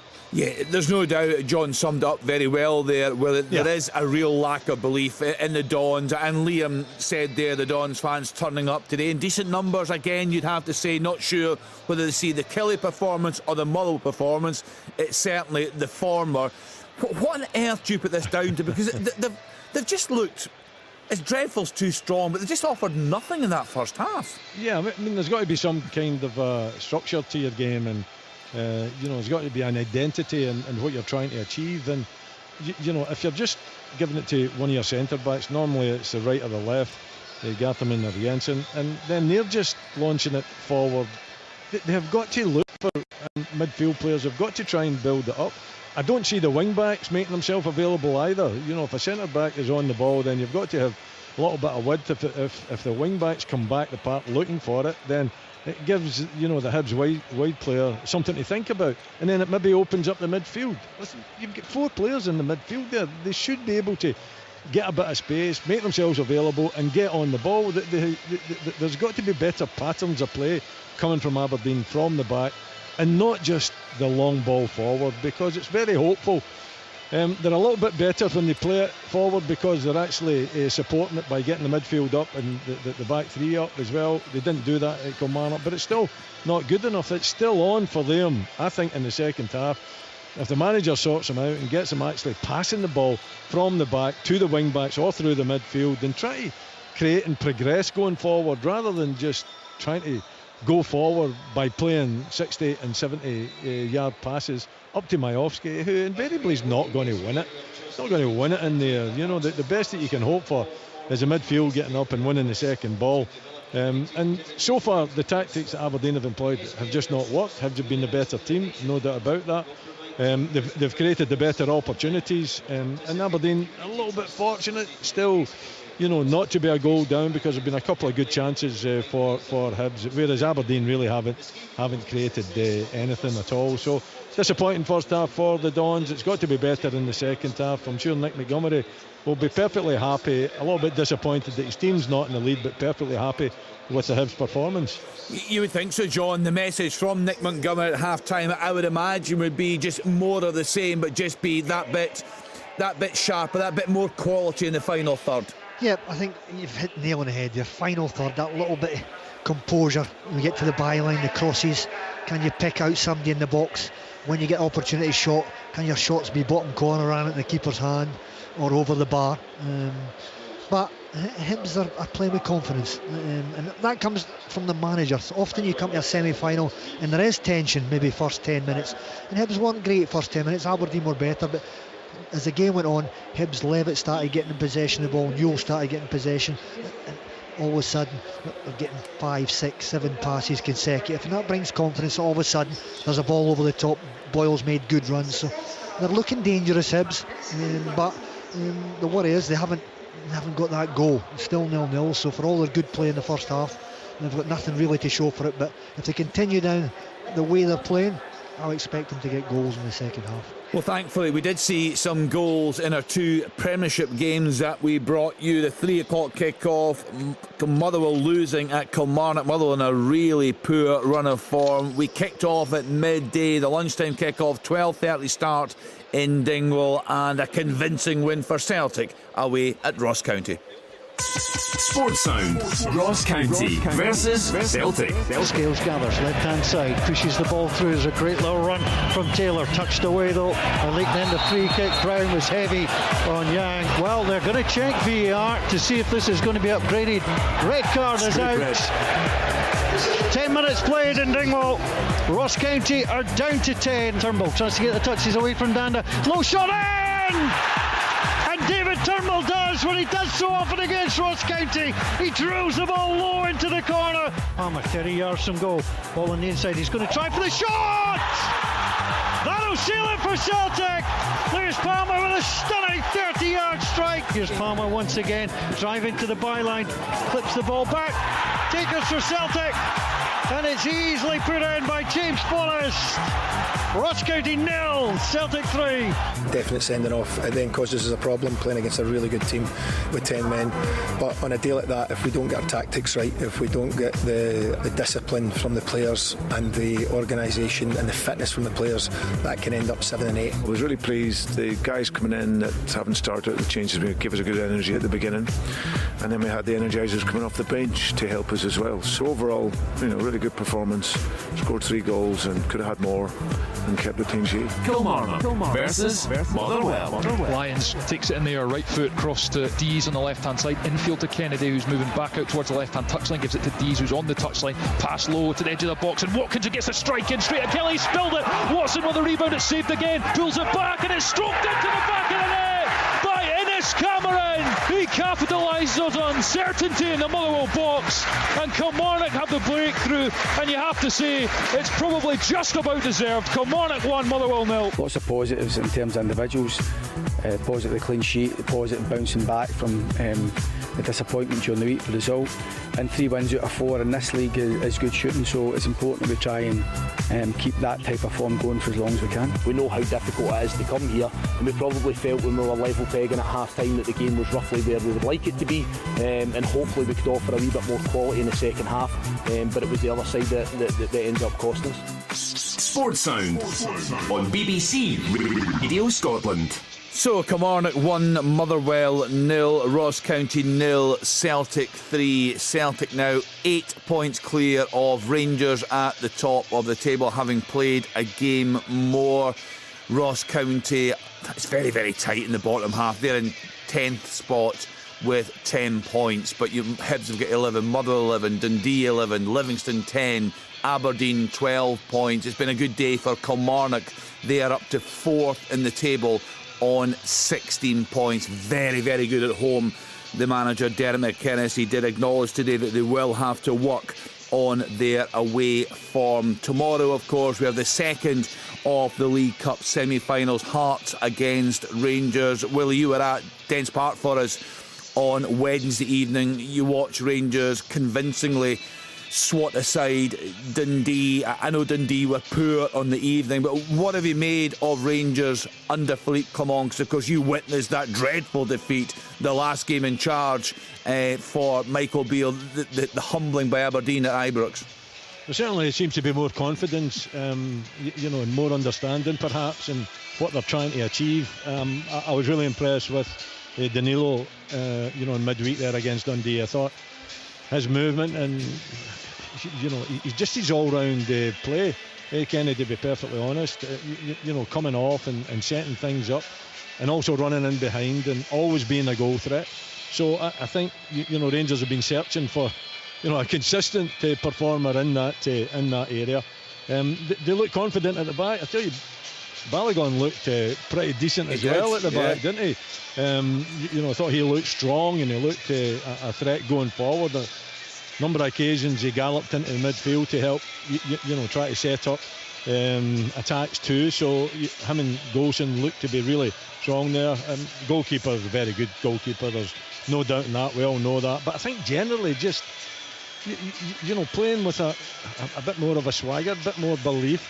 We know that they're good players. Sometimes they don't look as though they're good players, and they have done that the first few games of the season. But I think that they're now playing with that belief. I think Clement has obviously got them believing in it. A bit more confidence, a bit more structure to what they're trying to do and what they're trying to achieve. And it was a very potent second half performance in particular against Dundee. So, tomorrow they'll be hoping that they can take that onto the field to play against Hearts and get themselves into a cup final, that's for sure. Yeah, certainly, John, been a mixed bag for Hearts of late. I watched their game come into the studio on Wednesday evening. They totally dominated. It was only 1-0 against Livingston, but my goodness, they totally dominated that game. Of course, it'll be very different for them tomorrow, a very different style of game, different tactics required against Rangers. Rangers are fully confident. Hearts, I'm not so sure, but they've got in Shankland, they've got a goal scorer, Hearts, so if they can get the ball in and around the box, he can score goals. Rangers are favourites. Obviously new managers come in, they're winning games, scoring goals, confidence is high, but Hearts, I would think it's one of those ones you've got nothing to lose. Coming to Hammond, last week they had 2-1, nearly got the victory at Ibrox, so I don't think they'll be going into the game with fear. I think the manager will be saying, look, we could have won it, and let's go to Hammond and put in a performance, play with no fear. That's the key. Going up against Celtic and Rangers, you go in the park, a lot of teams are beat before they start, and they go into that defensive mode, just trying to hang in there. No, go and try and put Rangers back 4 under pressure, go and try and squeeze them. If you set off them, average players can look very good players. Put them under pressure and see what, because all the pressure's on Rangers. Imagine if Hearts score early. Rangers fans, put a little bit of pressure on them. So I think if Hearts are to win, they've got to score the first goal. All that to look forward to tomorrow. Stalemate at half-time in the first semi-final. Well, I just wonder, could this be the night? Could this be the occasion for Duke? He's currently sitting on the bench. What do you think? You're winding me up again, aren't you? I can hear that Duke coming out later. I think I can. Yeah. I mean, I think so. If he can find his form, if he can find the form that he had last season, there's no doubt he's a real threat, a real potent striker. You know, his pace was frightening as far as defenders playing against him, and he was a goal scorer as well. So it could be that Pulvara might play a part in this game as well, because he's been pretty decent this season as well. All will become apparent in the second half, Kenny. Well, let's hope it's a bit better than the first 45 minutes. Let's get back to the National Stadium with John Collins, Willie Miller and Liam McLeod. No changes for either team at the start of the second half by the looks of things. The players both out, ready to go just about. Hibs 3-time League Cup winners, 72-73, 91-92, 06-07. Eddie Turnbull's superb side beating Celtic 2-1. Stanton and O'Rourke as the Tornadoes added silverware to their brand of football. Celtic would exact revenge on them 2 years late in that 6-3 victory. Beaten Dunfermline in 91 under Alec Miller and under John in 07. As Hibs get the second half underway at the National Stadium, goalless it is. Hibs in the green and white, shooting from left to right as we watch from up high in the main south stand here. Perfect unobstructed view of the pitch for us. Aberdeen all in red with gold flashes will shoot towards Mount Florida in this second half, where their fans are housed. Hibs towards theirs as Aberdeen pick up with McGrath on this near side, and he wins a throw-in as well. In fact, it's come off him last, says the linesman on the near side. Hibs with Marshall in goal, Miller, Fish, Bashiri, Obita, Tavares, Levitt, Newell, Johan, Boyle and Venta. For Aberdeen it's Roos, Gartenman, Rubicic and Jensen, Devlin and McKenzie, Barron and Shinnie, McGrath, Clarkson and Miovski as Hibs come forward down the right. Low ball across is beaten away at the near post. One of the defenders, I think Devlin got in the road of that, and it's away out for a Hibs corner by the looks of things right at the start of the second half here.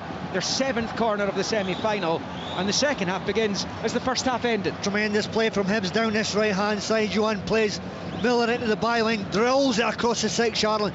Good defending from Aberdeen. I'd like to see a Hibs striker in there touching it. Good play from Hibs, good start, full of energy.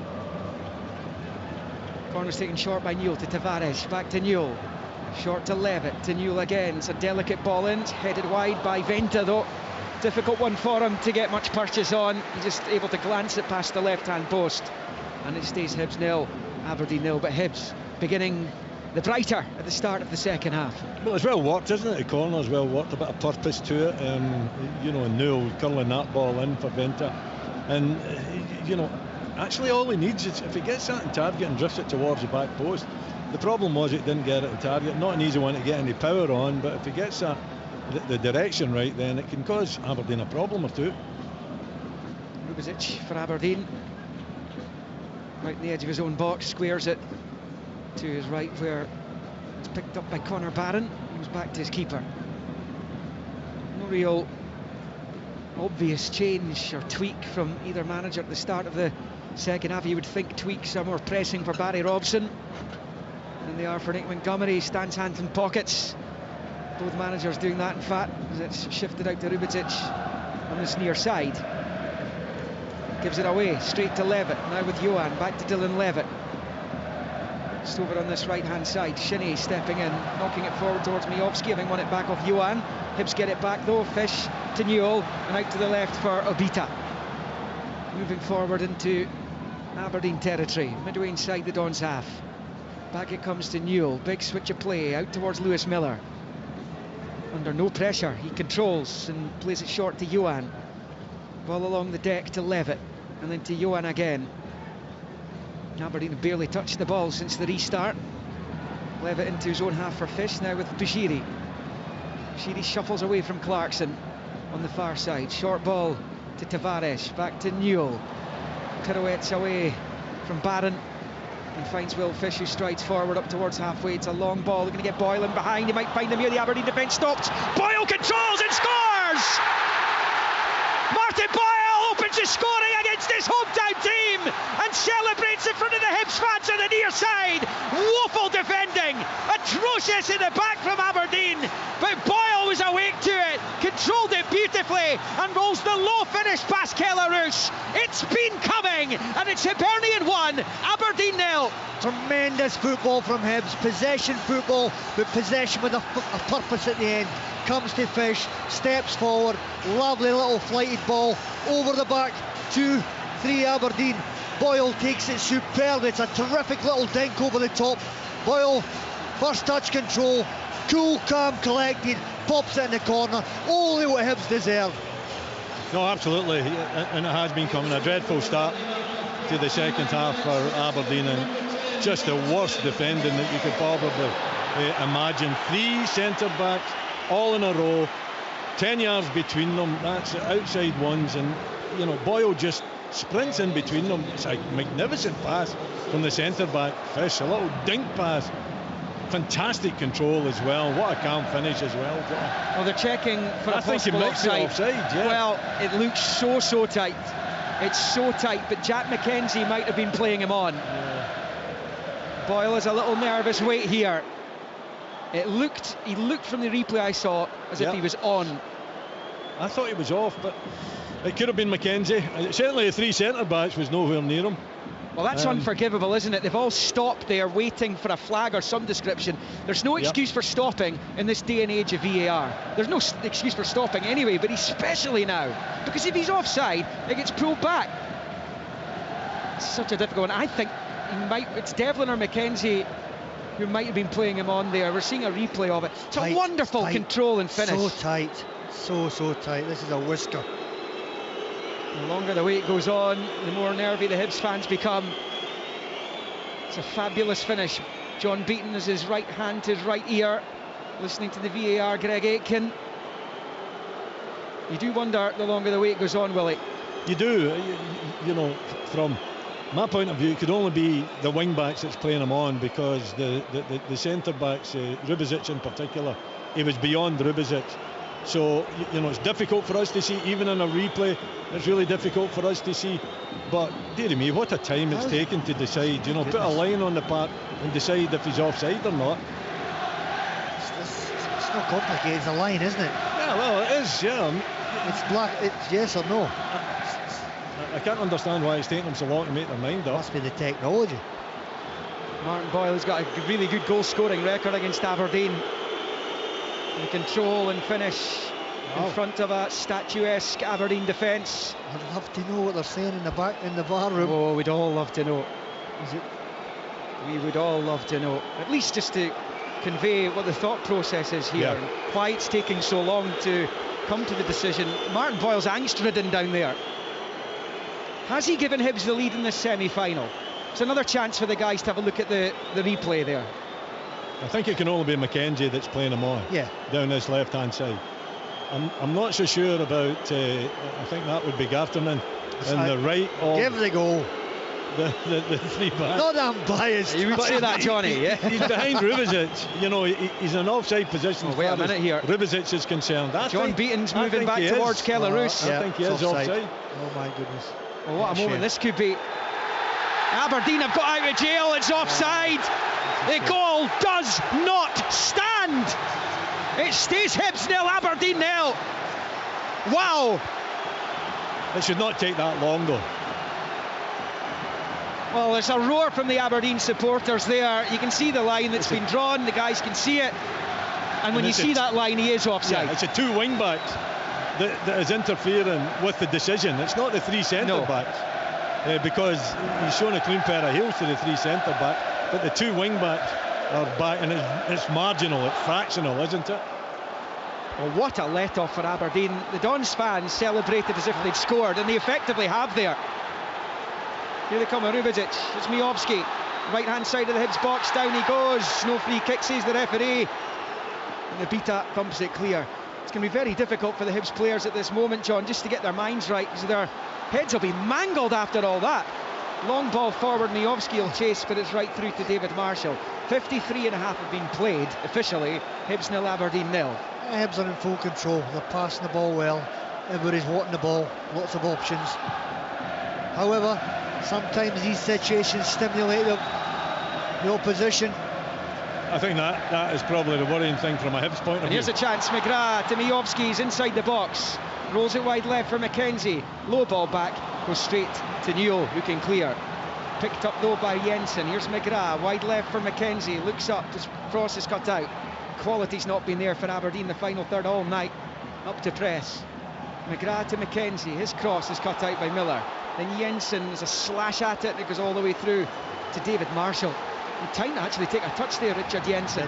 54 played, nothing each. Barry Robson is furious down there with the performance of his player. Seemingly, that's what it appears to be anyway. And in particular for Richard Jensen there, who just hopelessly gave it straight back to David Marshall.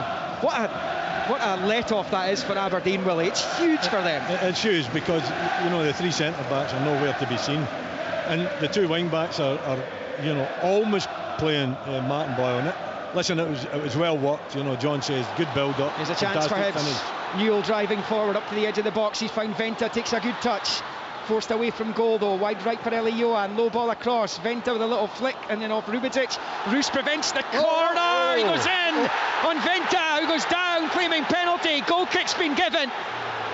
Goal kick's been given. It was Keller Roos who'd have been as well conceding the corner rather than potentially giving away a penalty. Now they'll obviously have a look back at this, and the guys are getting a look at the replay of it now. The goalie spills it. Yep. Oh, has he got? I don't know if he's got any of the ball, Roos. He hasn't got any of the ball. I tell you what. Oh, he's lucky there. If he gets away with it, which it seems to be. Might have got slightest touch. Yeah, I think he must have done. It would have been a soft penalty. I've seen them given though. You have. Another possible let-off for Aberdeen there then. And the need for Keller Roos. Hasn't looked the same keeper this season. Aberdeen goalkeeper, just 3 clean sheets in his 17 games coming into this. Long ball forward, won by Obita against Miovski. Jensen heads forward. Controlled in the chest by McGrath. Barron does well, finds Clarkson, edge of the box, he shoots, block, breaks back to Barron. His shot blocked by his own man Miovski. He was in an offside position, flags up. It would have been interesting to see where that Connor Barron effort was going. 56 in, 0-0. So John, I'm taking it that VAR has looked at that situation there, where it's going into Vente, and deciding that there was nothing to look at all. I would have thought that he would have asked the referee to have a look at that. Yeah. You know, because he spilt it, Vente's come in, he's then, has he got the ball, has he not got the ball? He's certainly got the man. You would have thought they would have asked the referee to have a look. I would have thought so. Yeah. First of the League Cup semi-finals, 0-0. It's certainly picked up drama-wise since the break. Martin Boyle thought he'd given Hibs the lead. Ruled out for offside after a lengthy VAR review. There's another replay incidentally for the guys to look at. Keller Roos and Dylan Vente, the two Dutchmen. Does Roos get the slightest touch onto it? It's back with the Aberdeen keeper here. He swings it forward. McGrath gets a really good touch for Clarkson. Devlin on the right, but he's taking the wrong decision again. Looking for Miovski with a long ball. Devlin was in a fantastic position wide in the right in the overlap. Hibs a bit back with Johan, and Tavares is away.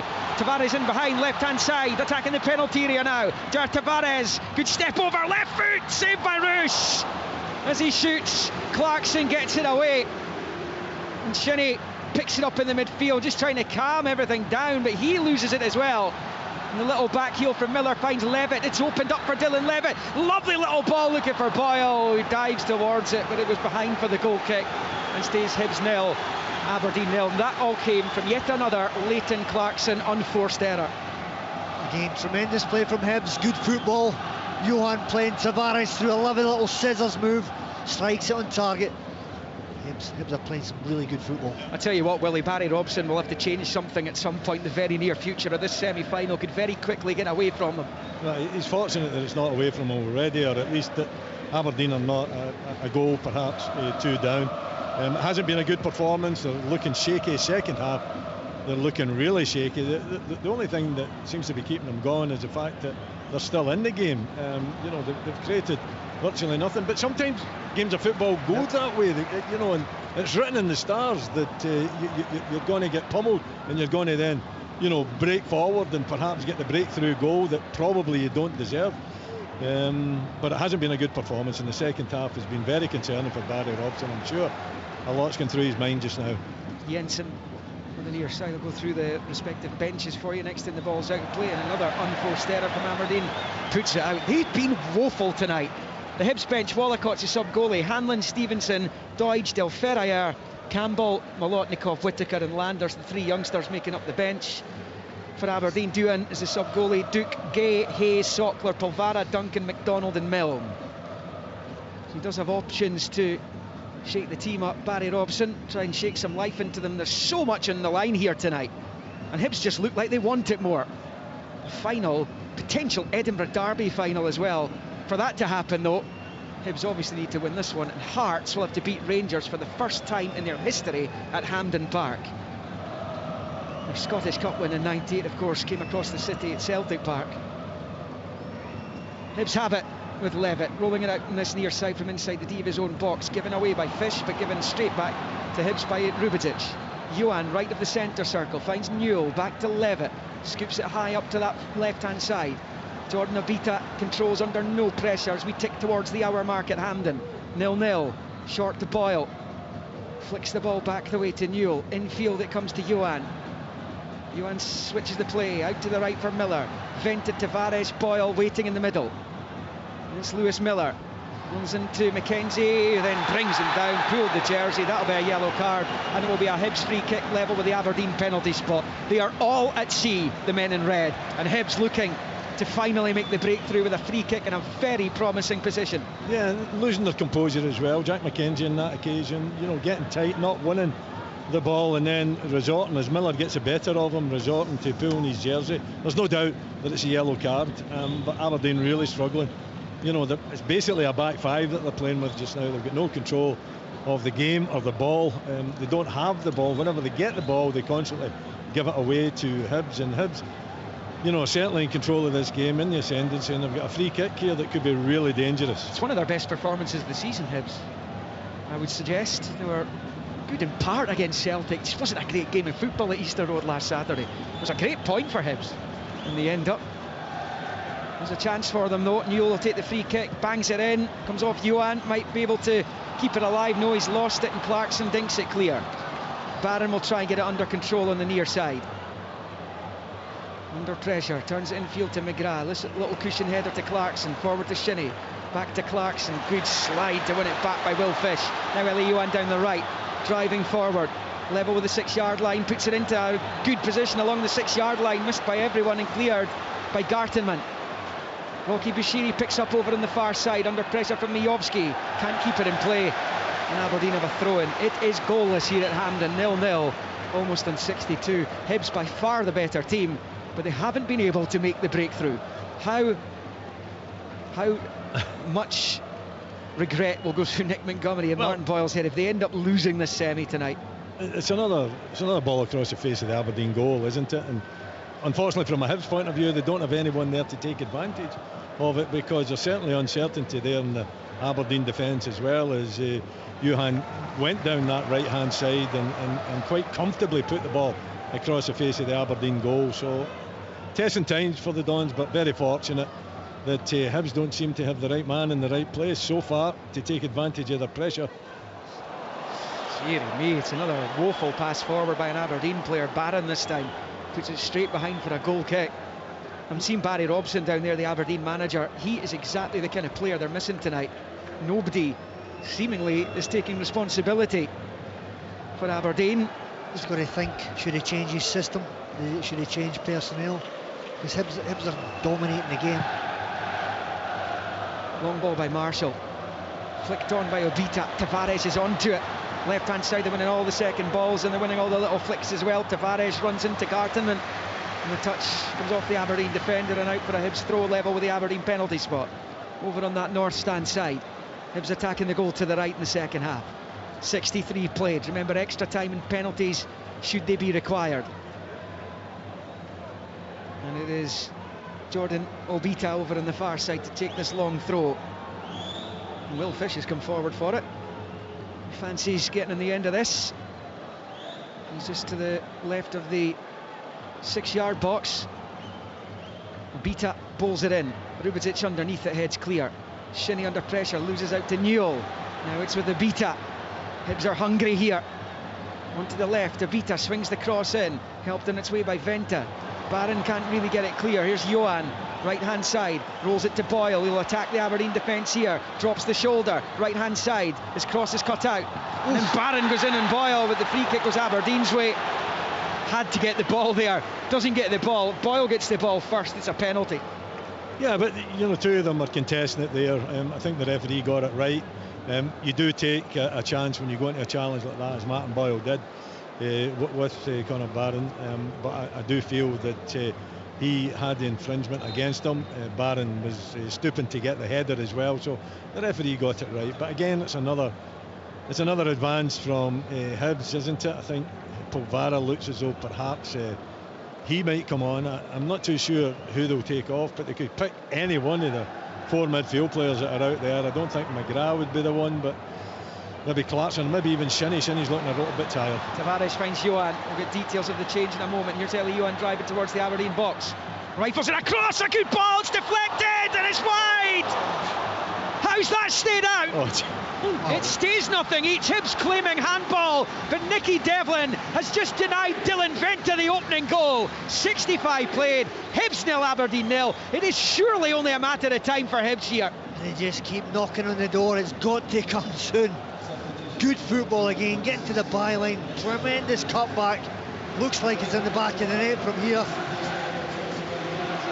Oh, deflected off his chest, over the bar. Terrific ball from Johan. Let's get to Kerdy Nidsan pitch side. Well, as the Aberdeen goal continues to live a charmed existence, that substitution is happening now with Dante Polvara coming on in place of Conor Barron. We'll get Willie's thoughts on the change in a moment. Hibs have a corner though after that Devlin block. Polvara for Barron.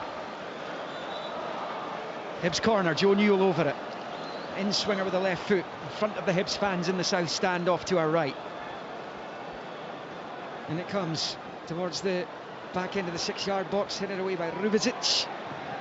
His clearance is dreadful, breaks to Boyle, who shoots high over the crossbar. And that will be a goal kick to Aberdeen. It will stay 0-0 in 66 minutes. That corner coming in from the corner quadrant, corner flag area, from where one of the, if not the most famous corners in Hibs history was taken. He won the Scottish Cup in 2016. Yeah, just a change. As I said, you know, I think Barry Robson could have taken any one of his midfield players off, probably not McGrath, so you know, he's decided to keep Shinnie the captain on and Clarkson on.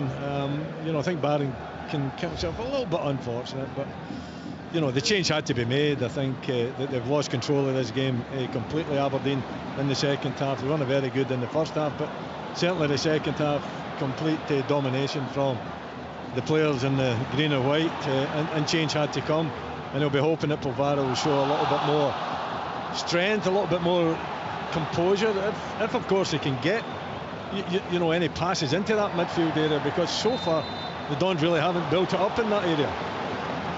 Shinnie winning a free kick, taking it too quickly for John Beaton's liking, and at least Dylan Venter was in the way when Shinnie tried to make an example of the fact that he was too close to him.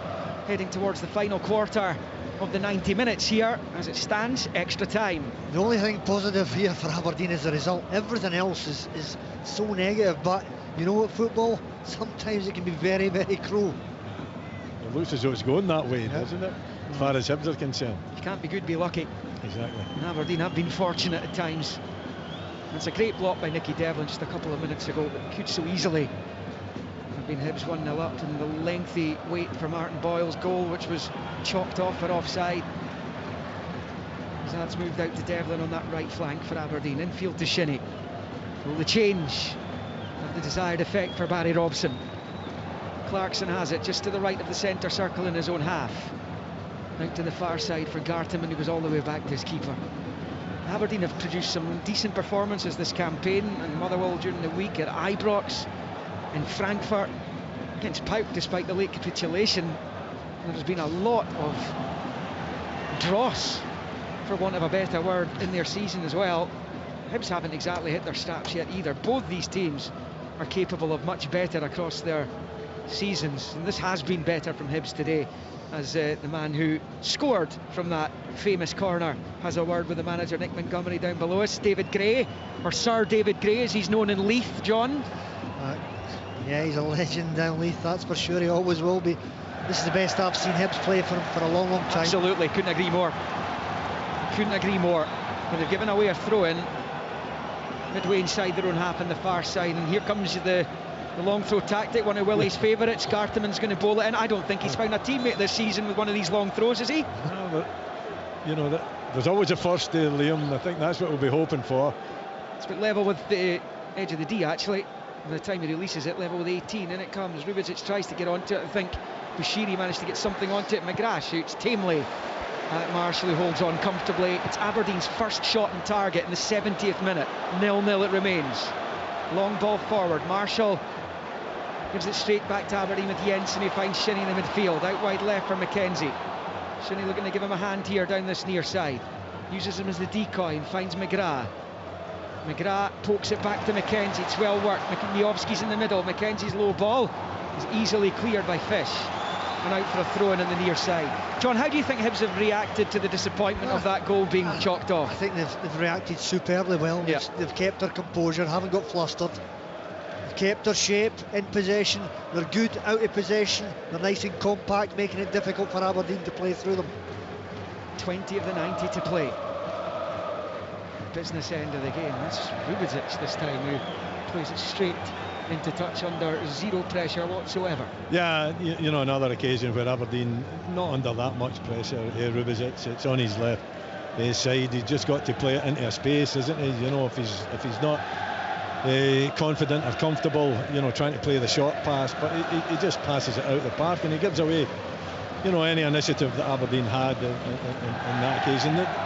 They've had a little few minutes here where they've actually been in the Hibs half, not nearly enough to turn this game around, but at least it gives their fans down this side of them, you know, the fans down this side of the pitch, which is the side that Hibs are defending, haven't seen them. Shocking booking from the referee. Is that a Beta being booked, John? Yeah. It was a free kick. He got pushed. It'll be interesting to see it in slow motion. He was annoyed with the referee for not giving him the free kick. Beta's going to be yellow carded, and that means he joins Tavares. Stupid booking. Now he's got to be very careful. One mistimed tackle, you're off the pitch. It's one thing you can accuse these teams of this season. There's been a little soft centre there. Hibs produced that against Ross County the other night. Aberdeen have done it a few times this season as well. Pauk, the most recent example of it. And we're 2-0 up. Me2 surrendered a 2-goal cushion. McKenzie takes a throw in on the near side, back to Jensen now with Clarkson. Clarkson looks up, long ball forward, looking for Miovski, doesn't get onto it. McGrath chases, Bushiri clears. The referee blows his whistle, and Hibs have a free kick at the edge of their box. Miovski's asking what it's for. Yeah, you know, I think he went up for it pretty fairly, and he's every right to question the referee, but has been given. You know, I think Aberdeen will be pleased to get a little bit of respite, you know, because they've been under the cosh for just about all of this second half. In the last few minutes, they've managed to get themselves into the Hibs half, not really doing an awful lot. The one strike and target, obviously, would give them a little bit of a hope, but you know, I think Barry Robson will be hoping that, you know, the change that he's made will bear fruit as this game goes on. You know, a little bit better from Aberdeen, but certainly not good enough. Another long ball for Miovski. Bushiri's the covering player. Miovski gets a touch on to it, gives it straight to Abita, picks it out for an Aberdeen throw-in over on the far side. 72.5 played. Hibs 0, Aberdeen 0. It's been a better 5 minutes for Aberdeen. Yeah. They managed to get in Hibs half and make a few passes. And there's going to be an Aberdeen free kick straight from that throw-in. Garteman's been brought crashing to the ground by Tavares. This is a free kick to Aberdeen about midway inside the Hibs half. Aberdeen's best hope right now, Willie, probably is to make this game as scrappy as possible and stop Hibs in their tracks that way. Yeah, well, they haven't shown any signs that they can string too many passes together. There certainly isn't any pattern that we can you know, see that happening. It's more or less the way they've got themselves into the Hibs half is just by playing the ball long and backing it up. Clarkson's free kick comes in and it's headed away comfortably by Venta. McKenzie picks up the scraps, goes all the way back to his keeper. Plenty of time at the edge of his box here. Roos Maybe another one of his long balls, looks that way. He's moved it out to Mackenzie on the near side though. Mackenzie controls under pressure from Miller, moves it back to Jensen. That's rather stupid. What's Mackenzie done there? Yeah, he's going to get booked for that, and it might be. It is second. Second yellow for Jack Mackenzie, who's ordered off. What on earth was going through his head there? He's shaking his head, but the ball had gone, and Aberdeen are down to 10, and Jack Mackenzie might have just sold his team's chances of making the League Cup final with that moment of utter madness. It is. You know, I'm watching the incident, and you know, Lewis Miller is pretty strong in the challenge with Mackenzie, but it's not a free kick. He's just strong in the challenge, and then there's a wee push from Miller, and then Mackenzie. What is he doing? Mackenzie honestly, just reacts and pushes. There's a little kick at him as well. At the back. Childish is the word. Stupidity. Boy, what's he thinking? He's already booked. He's not that young. That's the thing. He's 23. Jeez, Semi-final. Aberdeen had Anthony Stewart sent off for a ridiculous challenge in last season's semi against Rangers. They lost in extra time. I mean, performed pretty well in the day. Performed a heck of a lot better than what has been served up by them tonight. An advantage, Hibs, big time. They were already on top. Now they have a man advantage. No, there's a little push from Miller as well, but nothing major. And then Mackenzie just reacts to it and runs after him and pushes him to the ground from behind as well. The referee's got no option but to book him. Yeah. And Hibs now will try and get the job done in 90 minutes. Aberdeen's best chance might now be penalties. Can they survive that long? 15 of the 90 left, plus injury time, plus extra time to get there. If you thought they were struggling beforehand, Hibs now with the momentum and the man advantage. They just need the goal. And that will be the formula they'll be looking for between now and 90. Here's Newell towards the Aberdeen box, flights the ball in, headed clear by Polvara. Clarkson takes it down and fires it forward, and it's going straight to Fish. Knocks it out to this near side for Lewis Miller. Blocked by McGrath and out for a Hibs throw-in. 76 played, nothing each. I think it's what Hibs do now, isn't it? I mean, you know what Aberdeen are going to do. They're going to bring everyone back, and they're going to try to just buy time, you know, to get it to the full-time whistle, and then probably do the same into the time added on. And it's about what Hibs are prepared to do. Hibs have got to make sure they keep the tempo up. The passing's got to be quick. Yeah, Johan's cross ball. Polvara puts it behind for the corner. Hibs, their latest corner, edging towards double figures in that total. Just a matter of time. Yeah, they've got to keep Aberdeen moving, Aberdeen thinking, try to wear them down as well, John, even if it does go into extra time. You're all tired. You've got to move the ball quick. You move the ball quick means they have to move quick as well. Edge of the penalty area, Levitt shot blocked by the head of Rubidzic on the 6-yard line. Now it's with Obita. Rolls it out onto the touchline for Johan, level with 18. Low ball in field's poor, straight to Shinnie. Shinnie now will drive forward. He's had it pinched off him by Miller, who was down. Aberdeen play on. Polvara through for Miovski, might be in here. Left hand side of the box, Boya Miovski, left footed, scores! It's absolutely stunning! The 10 men lead the semi! 13 to play of the 90! And Bojan Miovski scores his 10th goal of the season! And it could be utterly priceless! Just 2 or 3 minutes after Mackenzie's ordering off, Aberdeen lead on Glasgow Southside in the first of the semis. Hibs 0, Aberdeen 1. What a gem that is, isn't it, from an Aberdeen point of view? You know, under pressure again, poor pass in. Chinny picks it up, drives forward, you know, just works out the challenge as well, brushes it aside. The pass in, I think it's Polvara to Miovski, and then he keeps his composure, so calm in the left foot, and just gets his head over it and drills it into the far corner. What a turnaround. Quite amazing, quite astonishing turnaround from an Aberdeen point of view. How they've managed to get themselves in the lead. But as we said before, John, football can be a cruel game. It's a superb counter-attack. Sloppy pass at the top of the pitch from Johan. So a simple 10-yard pass to a player in front of him. Aberdeen anticipate it, break well, and it's a terrific finish, bottom corner. Yeah, Marshall's not getting there, is he? Barely a celebration from Barry Robson down on the touchline when that hit the net. Low finish into the bottom right corner from the left foot of Miovski. Hibs are going to make changes. We'll get to Carradine in a moment. Hibs in possession with Bashiri. Now Aberdeen have something to hold on to. Big questions been asked of Hibs. Can they turn this around? They've been the better team, and Johansson immediately. Oh, what a really important last-ditch challenge by Jensen on the stretch there. He's hurt himself in the process just as Elie Johan was pulling the trigger. That's a great sliding tackle from Jensen, isn't it? He spots the danger. He's maybe caught out a little bit initially, but the challenge is superb. He just gets that to left foot stuck out. Looks as though he gets the ball, plenty of the ball, to put it out for the corner. He's struggling though. I'm not sure if his Achilles has been tweaked as he was at full stretch there to redeem himself and retrieve the situation. Double change coming up, Carradine for Hibs.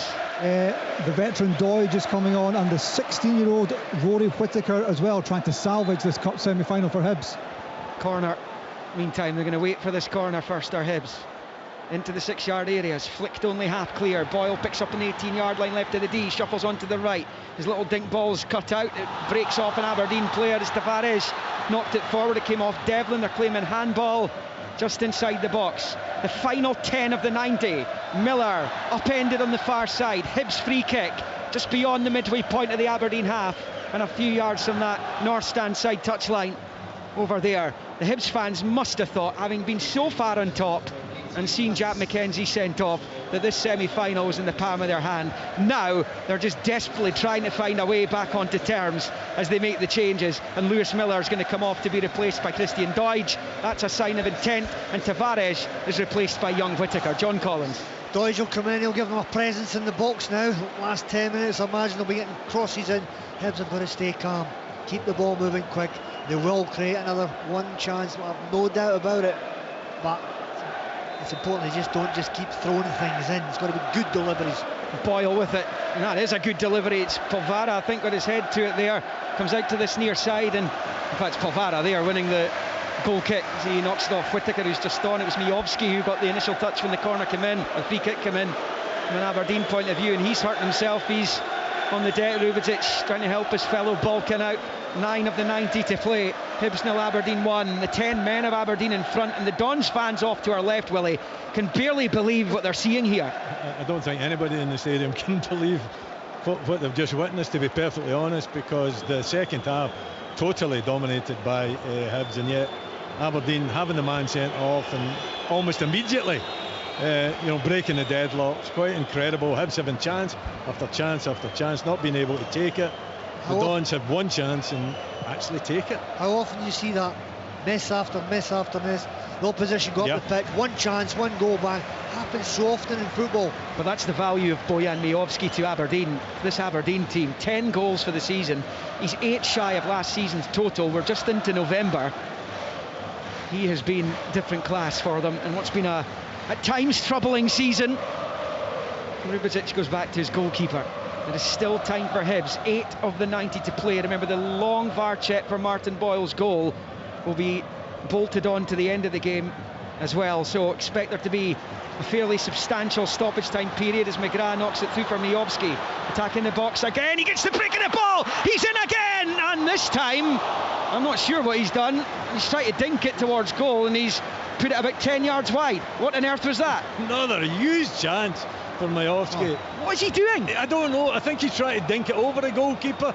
It's not like him. Surely he does what he's already done. Yeah, but he's trying to dink it over the goalkeeper, isn't he? Instead of just putting the instep on it. It was a kissy death from you. Well, that's... I know. Well, there you go. That is proof of the curse on Miovski this time. But he puts that in. That's Aberdeen into the final. How important will that prove to be come the end of this? Johan's away from Shinnie meantime. Forward to Doidge. Johan trying to get back onto it. Clarkson gets there though. Finds Miovski. Miovski looking for an option, looking for a runner. Shinnie gives him that option. Whittaker slides in and it goes out for an Aberdeen throw-in on the near side. That was a chance to kill the game. It was, yeah.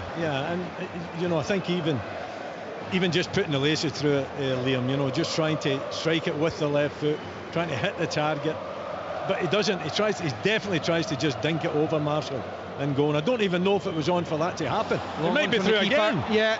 Oh, Fish has made a mess of it. Miovski's in once more. He goes down. John Beaton's having a long lingering look at it and books Miovski for diving. Willie agrees with the decision. Miovski at the left angle of the 6-yard box goes down under the challenge of Fish, who completely misjudged the long ball, and it stays Hibs 0, 10-man Aberdeen 1. Well, we'll get a wee replay of it, but it looked as though Miovski's just thrown both his legs up. There's a little bit of contact there, but I don't think there's enough. John? I'm not so sure. You're not so sure? Yeah, it's a dive. Yeah, it's a dive. Correct decision. Correct decision. Well done, referee. I've not lost my touch. Yeah, very good. The best official of them all, as Bushiri rolls it out to the left-hand side for Abita. Just over 5:90 left. Hibs trying to force extra time. They take that now against the 10 men. Boyle's gone down off the ball. This could be another blow for Hibs. As Boyle's race run, there's something tweaked over there. He's going to have to get some attention. There's Martin Boyle, who thought he'd given Hibs the lead early in the second half, only for it to be ruled out for offside after a good few minutes of a VAR check. Must be a bad one, otherwise he wouldn't be down. Well, he's not got the shin pads off yet. He's felt something, I think. Yeah. Calf. He's chatting to Dylan Levitt. Yeah, they're going to have to make the change. So if Hibs are going to turn this round, they're going to have to do it without their talisman, Martin Boyle. 85 on the clock, and this will add more time on to the stoppages as well. Clearly Aberdeen will try and get this done in as minimal time as possible, because they do not want to be going into extra time a man down. Miovski out here talking to Steve Agnew, the Aberdeen assistant, as Hibs get attention to Martin Boyle, but they're going to be forced into the change. We'll maybe get to Cerdine just to talk us through those. KD, if he's there. There he is. Sorry, we couldn't hear you, Cerdine. Start again. I shall start again, Liam. Yes, it's going to be another 16-year-old, because Josh Landers is coming on, as is Josh Campbell. So a double sub as Hibs throw the kitchen sink at Aberdeen in these last couple of minutes to try and stay in this cup. Well, there you go. The other change looks as though it's Venta who's going to come off. Landers, 16-year-old striker, comes on. What pressure, John, to put on the young man. Josh Campbell coming on as well. He's got a really good record against Aberdeen. Scored a hat-trick against them in the game that did for Jim Goodwin. It's a great opportunity for the young man to stamp his name into the Hibs fans' minds. Closing stages of the 90 minutes here at Hampden in the first of the League Cup semis. 10-man Aberdeen with a lead, 1-0 here on Sports Sound, BBC Radio Scotland. Here come Hibernian. Campbell sliding it out wide left for Abita, level with the 18-yard line, up against Devlin. Rolls it back to Levitt. Levitt bends the ball in, but it's too close to Kellerus, who holds on as we approach 87. Hibs 0, Aberdeen 1. I think you would take that all day if you're Aberdeen, you know, and you know how difficult it is when you play these little functions in training as well, when you give the opposition the extra man, or maybe even the extra 2 men as well, and the team that's down can hold out, and you know, Aberdeen just going into that shape, just making it really difficult for Hibs. And when Levitt puts that ball into the box and right on top of the goalkeeper, then that's just exactly what you want, and it takes all the pressure off. And Graham Shinney trying to get back at Ellie Johan here. McGrath comes across. The yellow card's going to come out here for Graham Shinney, who had a couple of bites at Johan, who pinched it off him in the midfield. Hibs have a free kick just to the right of the centre circle, a bit level with the edge of it on the near side. His manager will be delighted at that free kick, because if he never held on him, Johan was away, attacking the back four, so not a bad foul to give away. Clock ticking down. Young Josh Landers on for his Hibs debut. 1-0 down in a National Cup semi-final with just a few minutes of the 90 left. What can he do? Joe Newell, meantime, over the free kick. Throng of players around the Aberdeen 18-yard line.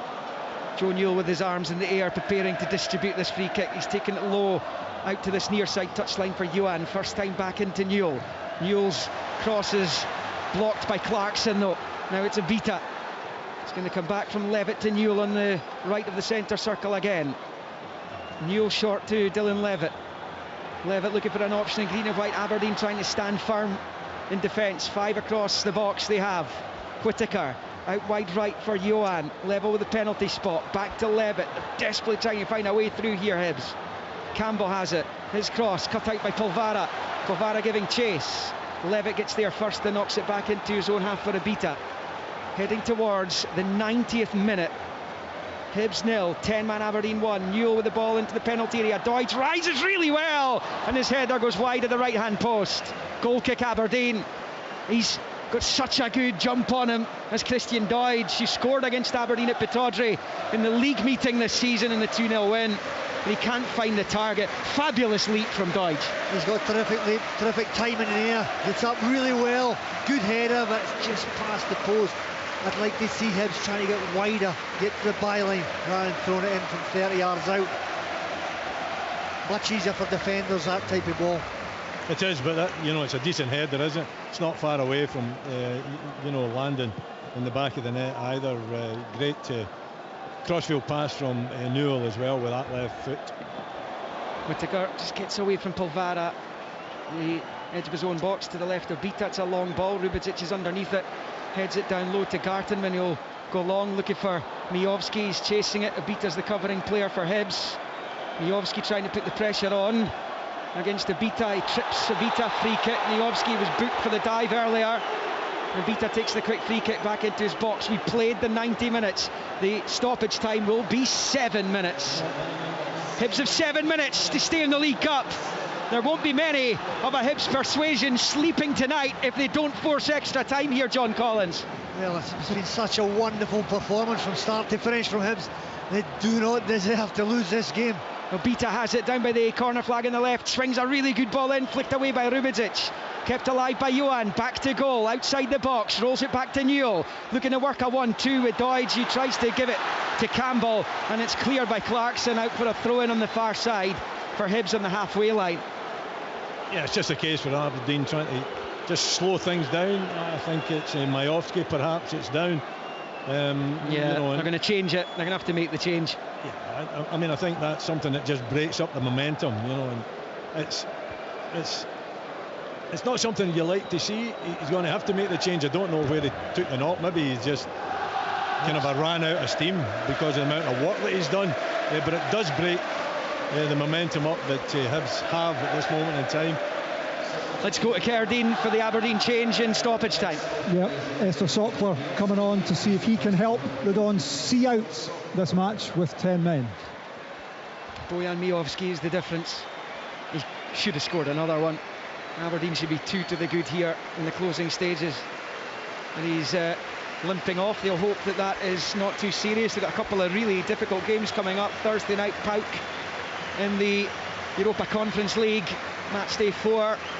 They feel they're already out, but if they win that one against the odds in the Toomba Stadium, then who knows.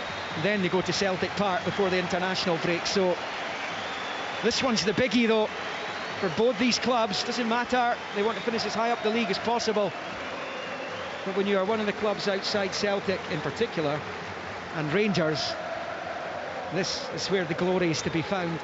And Aberdeen are just minutes away from a place, an unlikely place in the final. It's Will Fish for Hibs. Aberdeen change has been made. Sockler on for Miovski.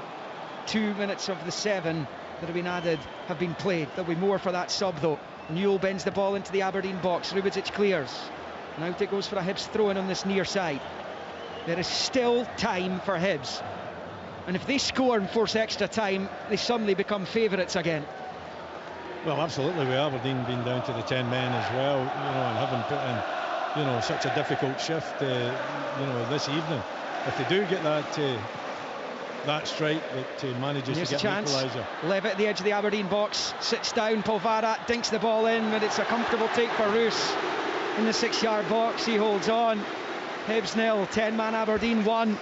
The seconds ticking away from the high bees here. 3 of the 7 minutes that were added on have been played, and the ball's in the gloves of the Aberdeen keeper. If he keeps a clean sheet, Aberdeen will be back here to face Hearts or Rangers in the final on December the 17th. Hibs desperate to force extra time. Long ball from Roos goes out for a Hibs throw-in over on the far side, level with the edge of the D of their own box. Is there enough energy? Is it enough enthusiasm from Hibs? I know you've got to keep a bit of calmness about it as well. But I think you've got to try and test the Aberdeen back line. I don't see Hibs doing that on many occasions, even although they've got plenty of the ball. You want to get the ball wide. Johan, he's got the legs. Ask him to take his opponent on, get to the byline. They're just putting hopeful balls in the box, and Aberdeen are delighted with it. Poor ball out defence by McGrath. Straight back to Hibs with Fish. Now out to the right hand side, it comes to Johan from Levitt. Johan moves it in field, outside of the boot. It's straight to McGrath though, and he clears. Still Aberdeen leading the semi-final by 1-0. They're trying desperately to get themselves to full time. 4 of 7 has been played in the stoppage time. Long floaty ball to the edge of the box. Doidge wins the header, but there's a foul there by Joe Newell and Shinnie, the two captains. And Aberdeen have a free kick at the edge of their own box, and they will be in no hurry to take it. No, just run the clock down, isn't it? That's what Aberdeen have to do, and I'm sure they'll milk this one. They got the free kick again. It's just that long loopy ball into the box, or just outside the box.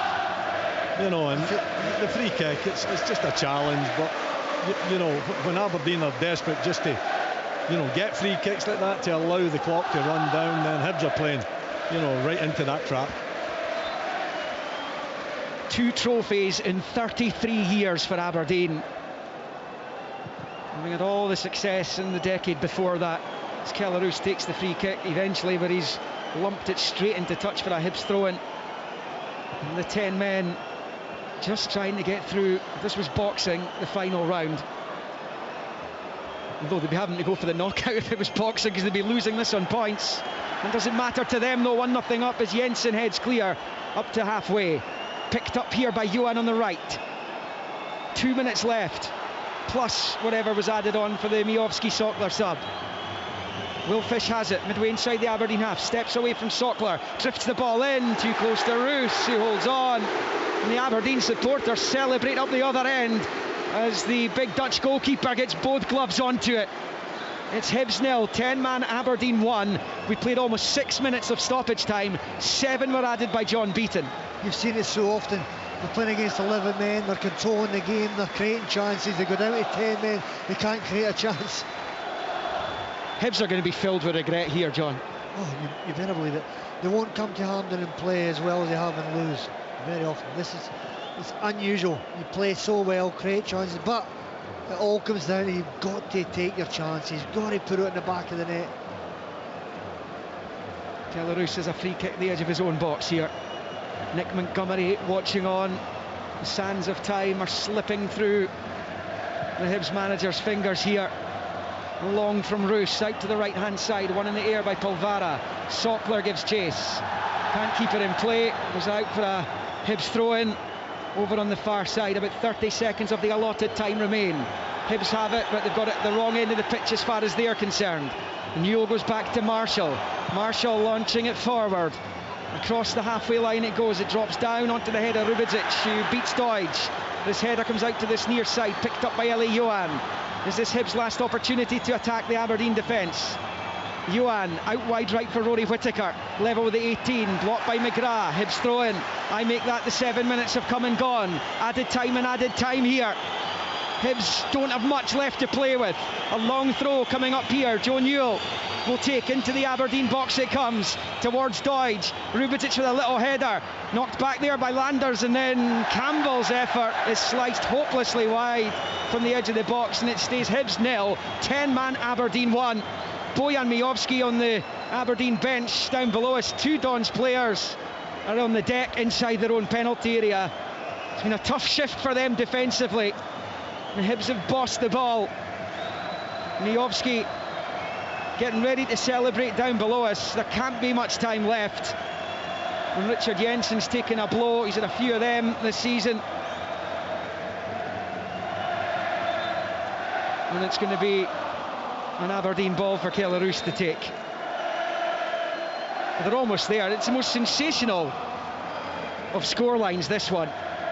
It really is. Don't say it lightly. I mean, Aberdeen getting out of jail with that Boyle offside goal, many other chances, survived the Kellaroos potential penalty, and Venta as well. They scored a goal of their own as Roos launches it forward.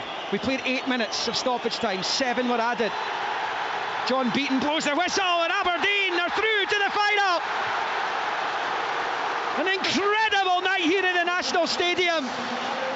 Nick Montgomery shakes Barry Robson's hand, regret etched all over his face. They couldn't have played much better on the night, yet they lose. Bojan Miovski scores the winning goal in the first of the League Cup semis. He saw his goal here in last season's semi-final overturned in defeat by Rangers. And it came a couple of minutes after they were reduced to 10 men. Jack McKenzie sent off for a petulant push and kick out at Lewis Miller. That looked as though it was going to be the end for the Dons.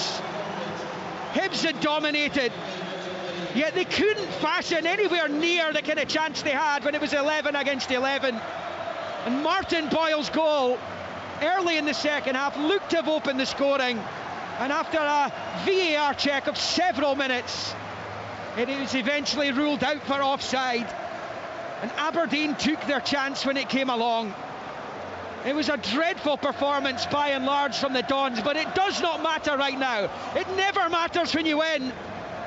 And Bojan Miovski has sent Aberdeen through to the League Cup final. It will be their 16th League Cup final as they look to win it for a 7th time. Hibs are utterly crestfallen.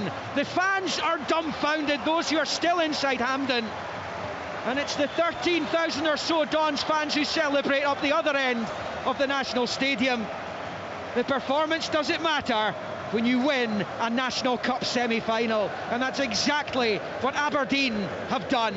They will be back here on December the 17th when the 23-24 League Cup final will be contested by Aberdeen and Hearts or Rangers, who fight it out here tomorrow. It finished Hibernian 0, 10-man Aberdeen 1.